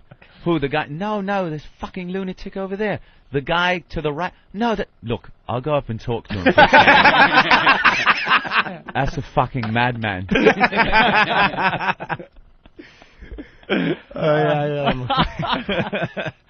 I love it. Yeah, great. I can't wait Just for tomorrow. A complete fan talking to one of his heroes. And they were the most genuine guy. And they did actually talk a little bit about having to do certain songs because Ozzy, you got to pace him. Well, because the notes are a little different. Right. Yeah, the guy's no kid anymore. Absolutely. You know? All right, Kevin in Salt Lake. What's up, Kevin? Kevin! Yo! Let's go. A wind tunnel. Hey, I was just wondering how many times did Jimmy come in his shorts, and if he's going to frame those shorts that he was coming in when he's doing an interview. All right, sir. 4. Frame his jizz-stained shorts. The answer is 4. Joe in Arizona. Hey, this is Joe. Hi, Joe. You're in Arizona. Yeah, I'm in Phoenix, Arizona, man. Right. Hey, I love you guys' show, man. Thank you. Hey, I want to hear the part of Jimmy's interview where he says, I'm totally crying. I'm absolutely crying. I think a part of the Geezer interview he does actually make reference to weeping. Yeah, I'm absolutely crying here. I was in the same room. It was amazing. Pale Rider from Whackbag. What's up, boys? I got to ask you, what's more disturbing, the fact that Jimmy knew that the album came out in 74, or that Jimmy was only 5 years old when that album came out? I know. 74. I was 5. Yes. We're 5. I was 6. And not for nothing, him and Bill Weir have a lot in common. When Bill was talking about like drumming tempos and all that before, he's drumming like 84 times in a minute. I mean, between him and Jimmy's dress, I suck. Relatable. What are you talking about? He jumped. He was going somewhere, and he just realized it was spinning out of control. All right, Jason in Virginia Beach. Hey, fellas, how you doing? Hey. Back in 97 or 98, I've been a big Dale Earnhardt fan since I was, a little kid. God dang. I had an opportunity to meet him at like a meet and greet with like 20 people. It was me and my wife, and we get up there to the table, and I was so starstruck. The only damn thing I could say to him is, I like you. Oh, that's bad. How embarrassing. Just the look on his face and my wife's face, just totally just embarrass the hell out of me. It's like a childhood thing, man. It's like you're not speaking from an adult, a man meeting a man perspective. You're speaking like you're looking at it's like looking at a clown when you're in Ringling Brothers. Like to actually talk to that person when you're 4 or 5. That's the same vibe. Something just happens in your brain. He's not a hero of mine, but I told the Peter Jennings story. I see him in Central Park. I'm sitting on a bench just hanging out, and he's fighting that lung cancer. And I saw him with his kids walking in the park. This is 3-4 months ago. And I got to tell you, he looked awful. And I personally don't think it looks good for Mr. Jennings. Dr. Hughes, thank you for that diagnosis. And I'm sure he'll be thrilled. And so I'm thinking, here's my moment to say something to Peter Jennings. And I pointed to my cancer bracelet that I wear for Brother Weeze. And the only thing I could think of was, good luck, bro. Good luck, bro. That's what came out of my mouth. Like he's playing a pickup game. And I saw him coming for probably 100 yards. And I'm like, you got to say something. It's Peter Jennings, the fight of his life. There's nothing you can say. I support this cancer thing. Everyone does. And I got my cancer bracelet. So I'm like, what are you going to say to Peter Jennings to make him maybe smile inside a little bit? Maybe make his day a little better than it is? Nothing. And the best I could come up with on the spot was a thumbs up and a good luck, bro. Yuck. Good luck, bro. There's nothing you could say to a celebrity on the street that sounds cool, new, hip, or anything they haven't heard before. Most of it sounds ridiculous because you're freaking out. But I think the best thing you could just say is a recognition of, hey, man, I love your work. Or if they have something recent out, say, I caught this and it's great. In passing, you're not going to stop. You're not going to get a relationship with this person. Yeah. You're not going. It's one of those moments that, and it's so hard to come off like it's kind of casual. Usually like, loved you. And you look like an idiot, and it's very hard to do. So a lot of times you just look and walk by and tell your friends you saw that person. That's it. Great, you!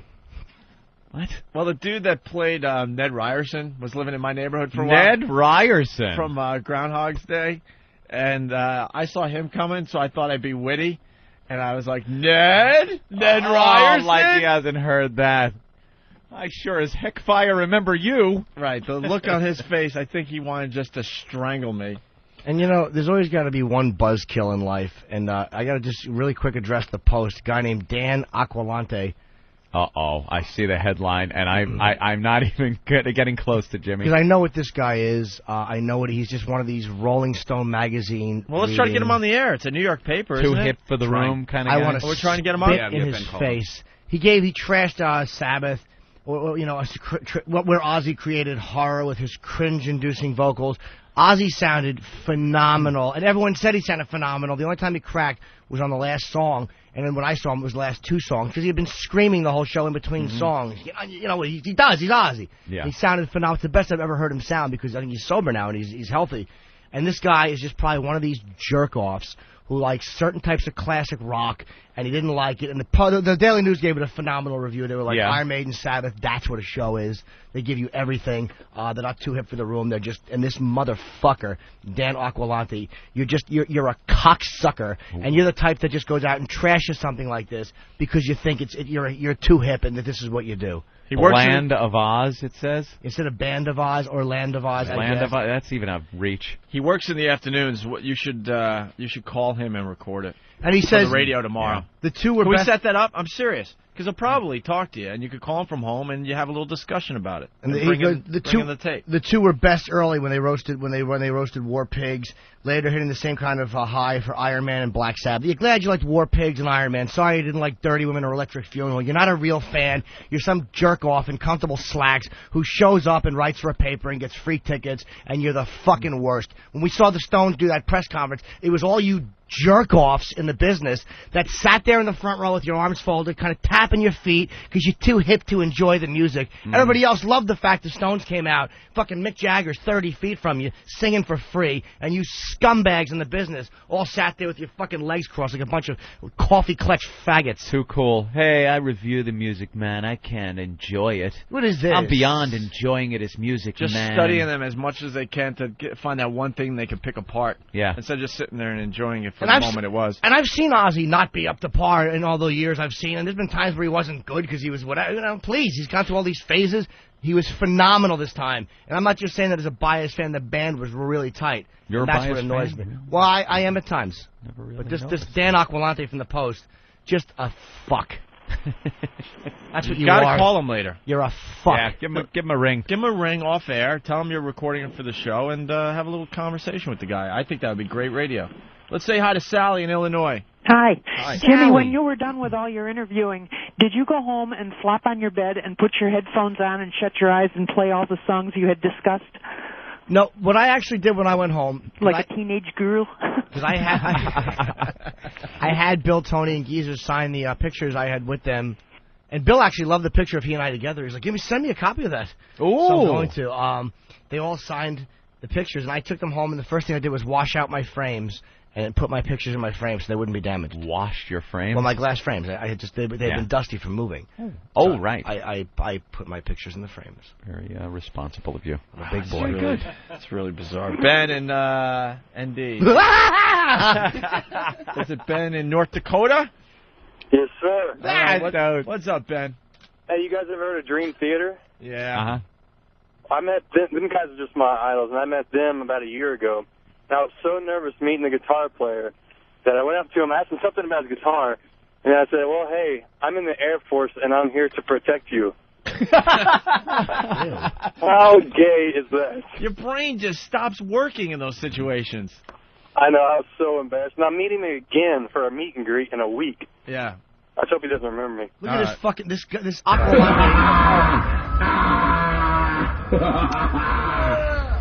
I hope this guy is killed in a car accident. He said, "We're the Iron Boys, Iron Maiden. We're often overpowering with their three-guitar crunch. Sabbath is extremely lean, totally depending on Iommi's concise yet powerful fretwork.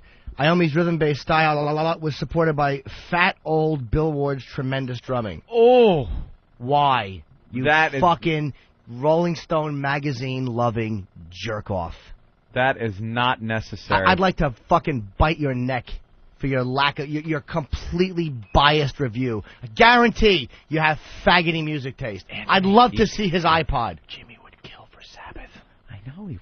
This makes me sick. It's a disingenuous review. Just nod and agree. It's a disingenuous review. Yes. Yes. Why the paper the day before Maiden, Sabbath, and what now all of a sudden Sabbath was awful, but you like Maiden? They had 11 musicians. Fat old. It's That's not fucking it's necessary. sickening for a drummer to be able to do what he's doing at his age. It's just this I'd like to stab this cocksucker right in his eye with a pen. Sal makes a good point on the line here. Hey, Sure. Jimmy. Exploring How all are of you, the angles fellas? of How are Jimmy's ya? obsession. Go ahead, Sal. Hi, fellas. Listen, Hey, buddy. Jimmy, is it possible for someone to not like the same thing you do? Absolutely, dude. Absolutely. Okay, so you say it's a biased opinion. Perhaps your opinion's slightly biased because your head is up their ass? First of all, stop talking your little lilt, dude. Maybe because I'll sound smarter if I talk like this. I've admitted, dude, shut up. I've admitted that I'm biased. I'm honest about it. I am not a reporter supposedly doing something unbiased. Yes, asterisk, this is an editorial. I understand that. But I am biased. I admit I'm biased. Okay, so what's disingenuous about a person's opinion? Because he's trashing him, and Ozzy sounded good, and He everybody... doesn't like him. He doesn't like Then him. why not just say, I don't like Black Sabbath, instead of coming off like you're giving an honest review and saying that they didn't sound good, when Ozzy sounded better this time than he has in years because he's healthier. Maybe why. that's honest to him. It's His not opinion honest is to that. him. It can't be honest to Well, him. it can't be because it differs from your liking? Is No, that because what it is? differs from what everybody I've talked to has said. He's a jizzbag. Ben, we I'd got to say get this Ozzy guy on was the air great. now. Therefore, Ozzy was great. That's ridiculous. Ozzy sounded good. He To just you, did, he dude. sounded good. I know when he sounds bad. I've seen him enough times. Because you're a fan. If this guy isn't a fan, he's Then not what the gonna fuck write is a he good doing opinion. reviewing something in a newspaper if he can't be unbiased? Who says he's biased just because he didn't like the guy? Everybody said it, and you just did, stupid, and I did. He's biased. I didn't say he was biased. You said if he doesn't like Black Sabbath, that means he's biased, Okay, idiot. so that's his opinion. Hey, I'm here to Then write he an shouldn't be opinion fucking article. reviewing I don't something. like him. If he doesn't like Sabbath going in, he can't review them unbiased. Why the fuck's he doing a review? Because that's what he does. He gets paid to write things that he thinks of. I go to see a movie, and I'm a reviewer. I tell you it stinks. That's my job. You're not supposed to do that if you're a critic. You're supposed to give an unbiased opinion on the performance. Okay, so if I go into a movie and I say, here's my unbiased opinion, I didn't like this and this. Well, there you go. I didn't like it. I didn't think it was good. He's full of shit. He's full of shit because it doesn't match with your It theory. doesn't match with what anybody said who saw it. Who was there who saw it? Fans? A bunch of people. No, people from the station. People who worked for Billy Burr saw them. So he was blown away. Billy Burr's great, by the way. Yeah, he is very funny. But anyway, oh, that's biased. Let's not talk about Billy Burr. That's biased. I like Billy Burr. My opinion is Billy Burr's good. You Exactly. disagree? But you know, let me give you an example. There are times where I'll watch something and I don't think it's particularly funny, and yet I still understand that it's funny, and I recognize that it's funny because I know my craft well enough. You understand what I mean? It's Okay, like, but isn't it okay to go to someone, you know what, I saw this, but I didn't like it? Yes, That's your it opinion? absolutely is. Okay, but if so I is he let me doing finish, dude. Let me finish answering your question. But if I go and I disingenuously say, yeah, but the joke structure sucked, or this and that sucked, you understand? Like Greg Proops is a guy who I disagree with politically on every level. I don't watch Greg Proops, but I know Greg Proops is a really funny comic. He's a great comic. I watch him, and I love him. So for me to go, yeah, I'm not a fan because I don't agree with him, is one thing. But for me to come off like I'm fucking giving an unbiased opinion and then start critiquing, well, his joke structure was weak and the punchlines were soft, that's where the bullshit comes in. That's what I'm talking about with this review. I'm not talking about having a personal dislike of Black Sabbath. That's acceptable. But don't come off like you're fucking unbiased, because that's what he's doing. You're an angry little fellow. But I'm not an angry fella. I just don't like bullshit like that. All right, let's go to Mike. Mike? I don't like... I'm a brand new XM subscriber, and I really enjoy your show. We don't give a shit. You're biased. I am biased. Stop kissing our ass and just listen. Okay. Listen, Dan Aquilante, I'm in Houston, but Dan Aquilante is a very well-respected rock critic who's been writing for a long time. He has written very favorable things about Black Sabbath in the past. I believe he supported their induction into the Rock and Roll Hall of Fame. If he felt the show was weak, it's because he's got a frame of reference in which he's probably seen them 25 other times and written about them 10 other times. First of all, the man knows what he's talking about, and if his opinion differs, so be it, but he's not writing it because he hates them. Oh, yeah? Oh, yeah. I don't know what you're saying is true. I've never read anything by this jackoff. I know Ben was saying that he has trashed things that were obviously good before. That's what I was going to say. Well, Hold on, dude. Hold on. No. He's hated by a lot of people. First of all, I went to an STP show. It was right after Lane Staley died, and they opened up with a Pink Floyd song. It was the best STP show I'd ever seen. He trashed them the next day in the paper, saying it was terrible. They sounded great. That was at Hammerstein Ballroom. And then I remember reading about how Dave Matthews, he gave Dave Matthews a bad review once, so Dave Matthews wouldn't even give him tickets to concerts. And I've read, there's been like 3 or 4 times I've gone to shows that he's reviewed, that he's trashed, that I thought were great. There's been like once that I've gone to a show that he said was good, that was good. So we got to get Dan on the phone. And dude, man. as a fan, this would make for some great radio. He's not quote unquote a fan. Dude, I am talking about very well respected critic. I don't care. Dude, a lot of well respected critics. Rolling Stone is a well respected rock magazine, and I think it stinks. It stinks. Well, it's never represented anything I liked in music. The fact, dude, that's because you're a little too young. I'm 37, you idiot. No. No, I'm not 37. You're 10 years younger than I am. All right, good. So you're fucking middle aged. You have no idea what you're talking about. No, yes I do. Shut I have up. a teenage daughter. Good. You know what, though, dude? I mean, this guy's going to write an article. It's up to him. There's no reason to get angry. Everyone has opinions, and there's nothing wrong with having opinions that are different than mine. I'm all for it. I'm all for everybody just kind of feeling good. 47 years young, this guy's a fucking cunt. He's a biased cunt, and I know what he's doing. Well, you know what? Rolling Stone has been around for a long time. They've helped a lot of bands. They help a lot of people get where they got to go, and that's the important thing in music. Everybody feeling good and dancing. But you know what? Rolling Stone only helps fucking alternative faggoty bands. Owen Wilson and Vince Vaughn are on the cover of Rolling Stone. Where the fuck is Black Sabbath? They've never been on the cover. You're going to tell me, like, all the fucking stuff they've done, they never deserved the Rolling Stone cover? With that, but then again, if he wrote in Houston, and he's now writing here, and a lot of people respect him, he's probably been all over the country. This is a guy who just reaches a lot of people. He's got an opinion, and it differs than mine, and that's okay. I hope he's killed in a drunk driving wreck on the way to his daughter's fucking wedding. I hate him. I hate him. Thank you. Thank you, Jason, for that suggestion on the phones, by the way. That's for the new listeners. We found out a while ago that Jimmy has music that calms him down when he's in a rage, and Karma that song Chameleon. happens to be Karma Chameleon. It's a happy song. by the Culture Club.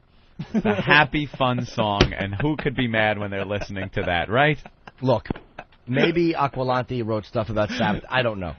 I just didn't like this review. I felt I know where it's coming from. I don't know this man. I don't know what he does. Just tell him that you don't want to read his garbage column. He'll understand. Believe We me. got to get him on the air. We'll see how brave he is. I'm sure he'll And come we'll on. have a fair and honest discussion with the guy. Because Ozzy's dude, what bugs me is, as a fan, I'm not that dumb that I can't see when Ozzy's off or when the band. You know, I mean, there's certain like drum rolls I wouldn't notice or bass lines that Geezer, whatever. But I mean, Ozzy at least I would know. Right. I've seen him enough times. I've been watching Ozzy live since '83. All right, Martin in New York.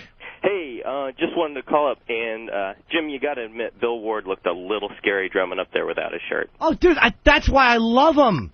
That's beautiful. That's the beauty of him. My wife was there, and she's like, "Oh my God, is Grandpa up there drumming?" Dude, now, Bill Ward should be dead. He's fucking had heart attacks. He's, you know, the beauty is he's still alive and he's drumming, and that's the beauty of him. So what? He takes his shirt off. He should be. He's Bill Ward. How old a lad is he? He's got to be in his mid-50s. Like, I'm not Really? sure, 68. I'm guessing. There was one. I can't remember. All right, Mike in the Finger Lakes. Mike? Yeah, I just love it when Jimmy Norton goes off. You're one of the funniest guys in the show, and there's a lot of credence to what you're saying. Keep up the great work, and punching out. All right. Let's say hi to Sean in Jersey. Sean? Yeah, how you doing, guys? Hey, what's up, Sean? I was at the show on Tuesday. I've been to 6 other Ozzfests. I've seen Ozzy live. I've seen Black Sabbath live before. Right. Correct me if I'm wrong, but I think it was the third song in, War Pigs. Ozzy was off timing on the vocals. No, he wasn't. No, he wasn't? No. It wasn't that great of a show. It was a great show. It wouldn't. All right. Dude, everybody. Now, I didn't see this particular show. I had left early. But everyone I know said that the show was very good. Now, I would never leave a Sabbath show. We were about to call you out on that, by the way. I had to leave because I was sunburned and very tired. Jimmy, it turns out that... I didn't even think about that. I'm glad that Jimmy decided to smash himself because we were right there. Yeah, it is a fact that Jimmy actually didn't make it all the way through Ozzfest, and as much as he's a hero of Black Sabbath, he actually wanted to beat the traffic back to New No, that York. wasn't about being the traffic. I'll tell you what that was about. I had been up since 6. I'd gotten 2 hours sleep. I was dead. I was sunburned, and to be honest with you, Steve wanted to go, and it was totally cool. But the pictures I had, and I had a signed Bill Ward poster rolled up in this bag. Yeah, you didn't. And I didn't have a screwed seat. up. We didn't have seats, and I knew I'd be on the lawn. Yep. And I was really worried, honestly, about being up there with these fucking 3 signed photos from these guys and this poster and having them get fucked up and then having to find the promoter. I mean, not the record label guy. Gavin offered to drive me back. We wouldn't have been out until after 11, and I was afraid of getting home at 1:15, 1:20 in the morning, and then having to get up at 6:15. Right. That was just a practical decision. And I've never done that before in my life. And to finish up, Dan, that you just completely destroyed and wishes that he would just flat out die. That's not what I meant. He reviewed Ozzfest a few years back, and we have that review as well, which is much different than the one that is in today's paper. And he writes, let's see, after the bushwhacking opener, Ozzy Osbourne was every bit as charismatic, funny, and down-to-earth as he is on his MTV reality series. He adds, surprisingly, he and his bandmates retained the spark of what made them great way back when. The band's classic songs of death, apocalypse, and destruction riddled its set. But hold on. I got to take a breath on that one. I was waiting for this to take a whole different turn.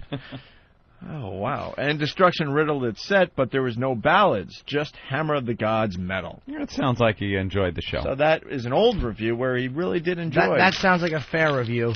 I didn't like where this review was coming from. It was a dickheaded smack at Ozzy and the band, and I didn't like it. And again, that's not just a review. Oh, I didn't. Yeah, this show he was off. He wasn't even though great. you didn't see the show. Exactly, fucker. Hopefully, a lot of rumors are rampant. This will be the last edition of Ozzfest. Hopefully, that rumor just applies to Ozzy. And you were fuck yourself. And you were fuck yourself. And you left early because you were tired, right? No, please. I've never done that before, and I would never do it again. It was just a Ben, practical decision. The troublemaker, writes, but you weren't tired to go to Caroline's and get a hooker that night. One of the main reasons. Dude, what relaxes? Listen to him laugh. And Ben, you can't leave. And then he just leaves. You can't leave and leave us all uncomfortable in the studio now. No, Ben is right. Please, Ben is absolutely right. The main thing, I was exhausted standing there, dude.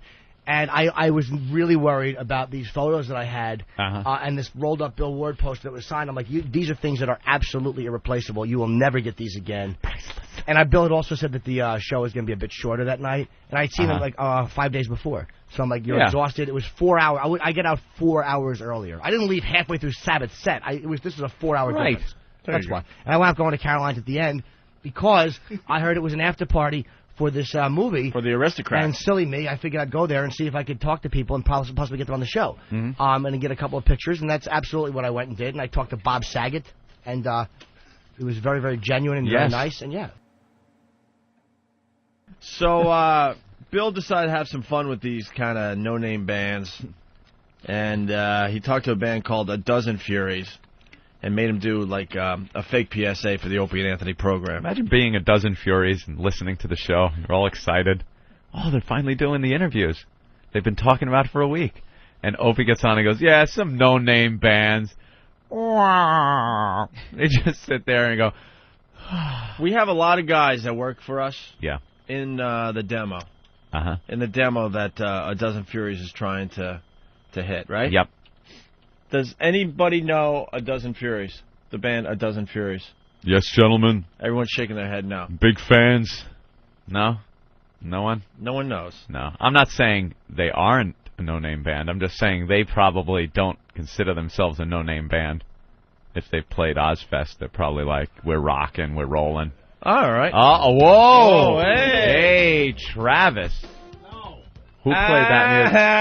Oh, wow. He got you. Wow. E-Rock just fucked up Derek's whole day with that one. He walked in the studio and then walked right out. Derek loves that bit, too. He came up with it. Yep. He came up with the Eric having walk-on music. There he is. There you go. It's such a glutton for punishment. And now Eric leaves. Eric has walk-on music. Now, Travis, wow. This is a big chance you're taking here. You're telling me. You know of that band? Yeah, I'm pretty sure they were the band that I forgot the name of already. A Dozen Furies. A Dozen Furies. I'm pretty sure they were the band that won the Battle for Ozzfest show on MTV. Oh, really?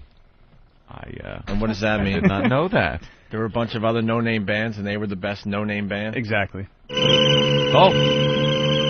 Yeah. Hey. He's getting really good at that. Hey, Steve. Comes Hey, guys. right in. No, I didn't realize Travis was in here, but the Go ahead, say what Dozen we just Furies. heard. Motherfucker. This guy, I'm he's actually the alert. definition of Mike Fright. Yeah, he just freezes up. Yeah, I don't know what it is. I get in here, and all eyeballs point on me, and I tense up like that. I don't know what it is. He closes his eyes and tries to gather his thoughts. I do. A Dozen Furies was the band that won Battle for Ozzfest, so they got the... exactly, thank you. And they're on Sanctuary. Isn't that what Travis just said? Yeah, it is, but I walked in here just as he was saying it, so I'm like... No shit.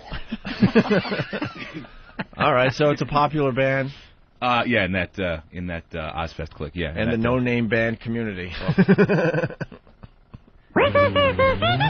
there you go. You can get out of here fast enough. Fleeing. So Bill Burr talked to A Dozen Furies and had him do a fake PSA for the Opie and Anthony program. Hi, what's up? This is Bill Burr. I'm standing here with the guys from Dozen Furies.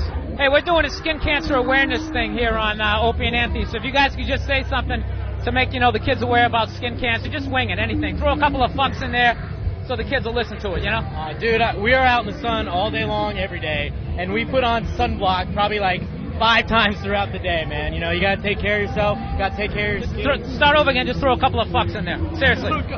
Yeah, they're crazy over there. Man, start over again. All right, just say for, skin cancer awareness. All right, man. We're fucking cock fags, and we put on a lot of sunblock. Fuck. Yeah. We're out in the fucking sun all day long, man. It's just fucking beats down on you, and dude, you gotta fucking take care of it, dude. You gotta wear sunblock, you gotta wear it over and over again. Especially you want to keep the tattoos fresh, dude. You need to tighten it up. Just tighten it up, real quick, just real quick. Wear your fucking sunblock. Son of bitches. All right, guys. I love that. The bitches. You're going to have to do this again for us, man. It's too good. It's just too good. They're trying to be all hip and cool about it. The next no-name band that Bill Burr talked to was Shadows Fall. Oh, Shadows Fall. Anyone? Shadows Fall? Yeah. I just picked up their new EP. I didn't. Nothing? Picked up nothing from them. I have no idea who they are. No one's coming forward. No one around here knows Shadows Fall. Their website looks just like the last band's website. Like, band just popped it up. I'm like, what? Same website. All right, well, Bill Burr made these guys do a fake PSA as well. Yo, what's up? It's Bill Burr, Opie and Anthony Show. I'm talking to Brian Fair from Shadows Fall. Great set, man. How'd you feel about it? Oh, it's been awesome, man. The whole Ozzfest is just incredible, man. You know, sharing a stage with Maiden and Sabbath doesn't get any better than that. Let me ask you this. How the hell do you sing like that for so long? I mean, I yelled at my dad like that for about 20 minutes one time. I couldn't talk for 3 days. Yeah, I'm used to it for yelling at my girlfriend that much, you know, so, you know, it builds it up. You got to build the strength, you know. Oh, you know what? We're going to do that drop right now. You know what's good? Glad you brought that up. We had Opie and Anthony's doing like a thing for like domestic violence awareness. Yeah, somebody kicked the shit out of their girlfriend in like Newark or something. So yeah, so just ad lib some sort of drop and not do domestic violence to your girlfriend or whatever. And you know, it's kind of weird, but toss a couple of F-bombs in there just because our listeners are retarded. So, but just try to keep the good message. So just say this Brian Shadows Fall and something or what? Yeah, just don't beat up your girlfriend and just, you know, fucking don't beat up your girlfriend or something like that. What's up? This is Brian from Shadows Fall. Man, you got to stop punching your girlfriend out there. Save that shit for the bedroom. You know, that's where it's at, but don't take it to the streets. Okay, do it again. Just throw like one fuck in there. I swear to God, they're idiots. What's up, this is Brian from Shadows Fall. Just say it. Stop hitting your fucking girlfriend, you idiots. All right, save the violence for the bedroom. All right, cool. All right, man. I could save the violence for the bedroom angle that he took on that.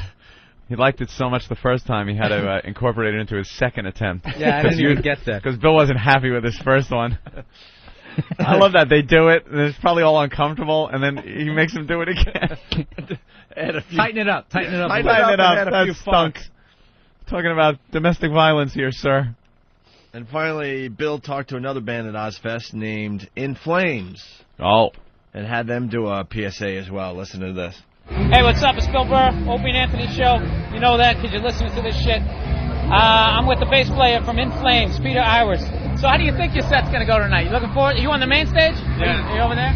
Yeah, I think it's going to go great. I mean, it's we always put in 150%, and you know, it's a bit different playing from for a sitting down crowd, but still it's going to be great. So far, all the shows has been amazing, so I'm pretty sure today will be as well. Listen, man, we're also doing this is kind of a side thing. We're kind of doing this this benefit. Somebody beat up a special needs kid in like Newark. And so we just want you to just say, you know, just give a shout out to the kids so they know not to beat up somebody with like, you know, special needs, you know. So just, you know, just say like, you know, hey guys, you know, it's not cool to beat up with somebody just because they're different or whatever, you know.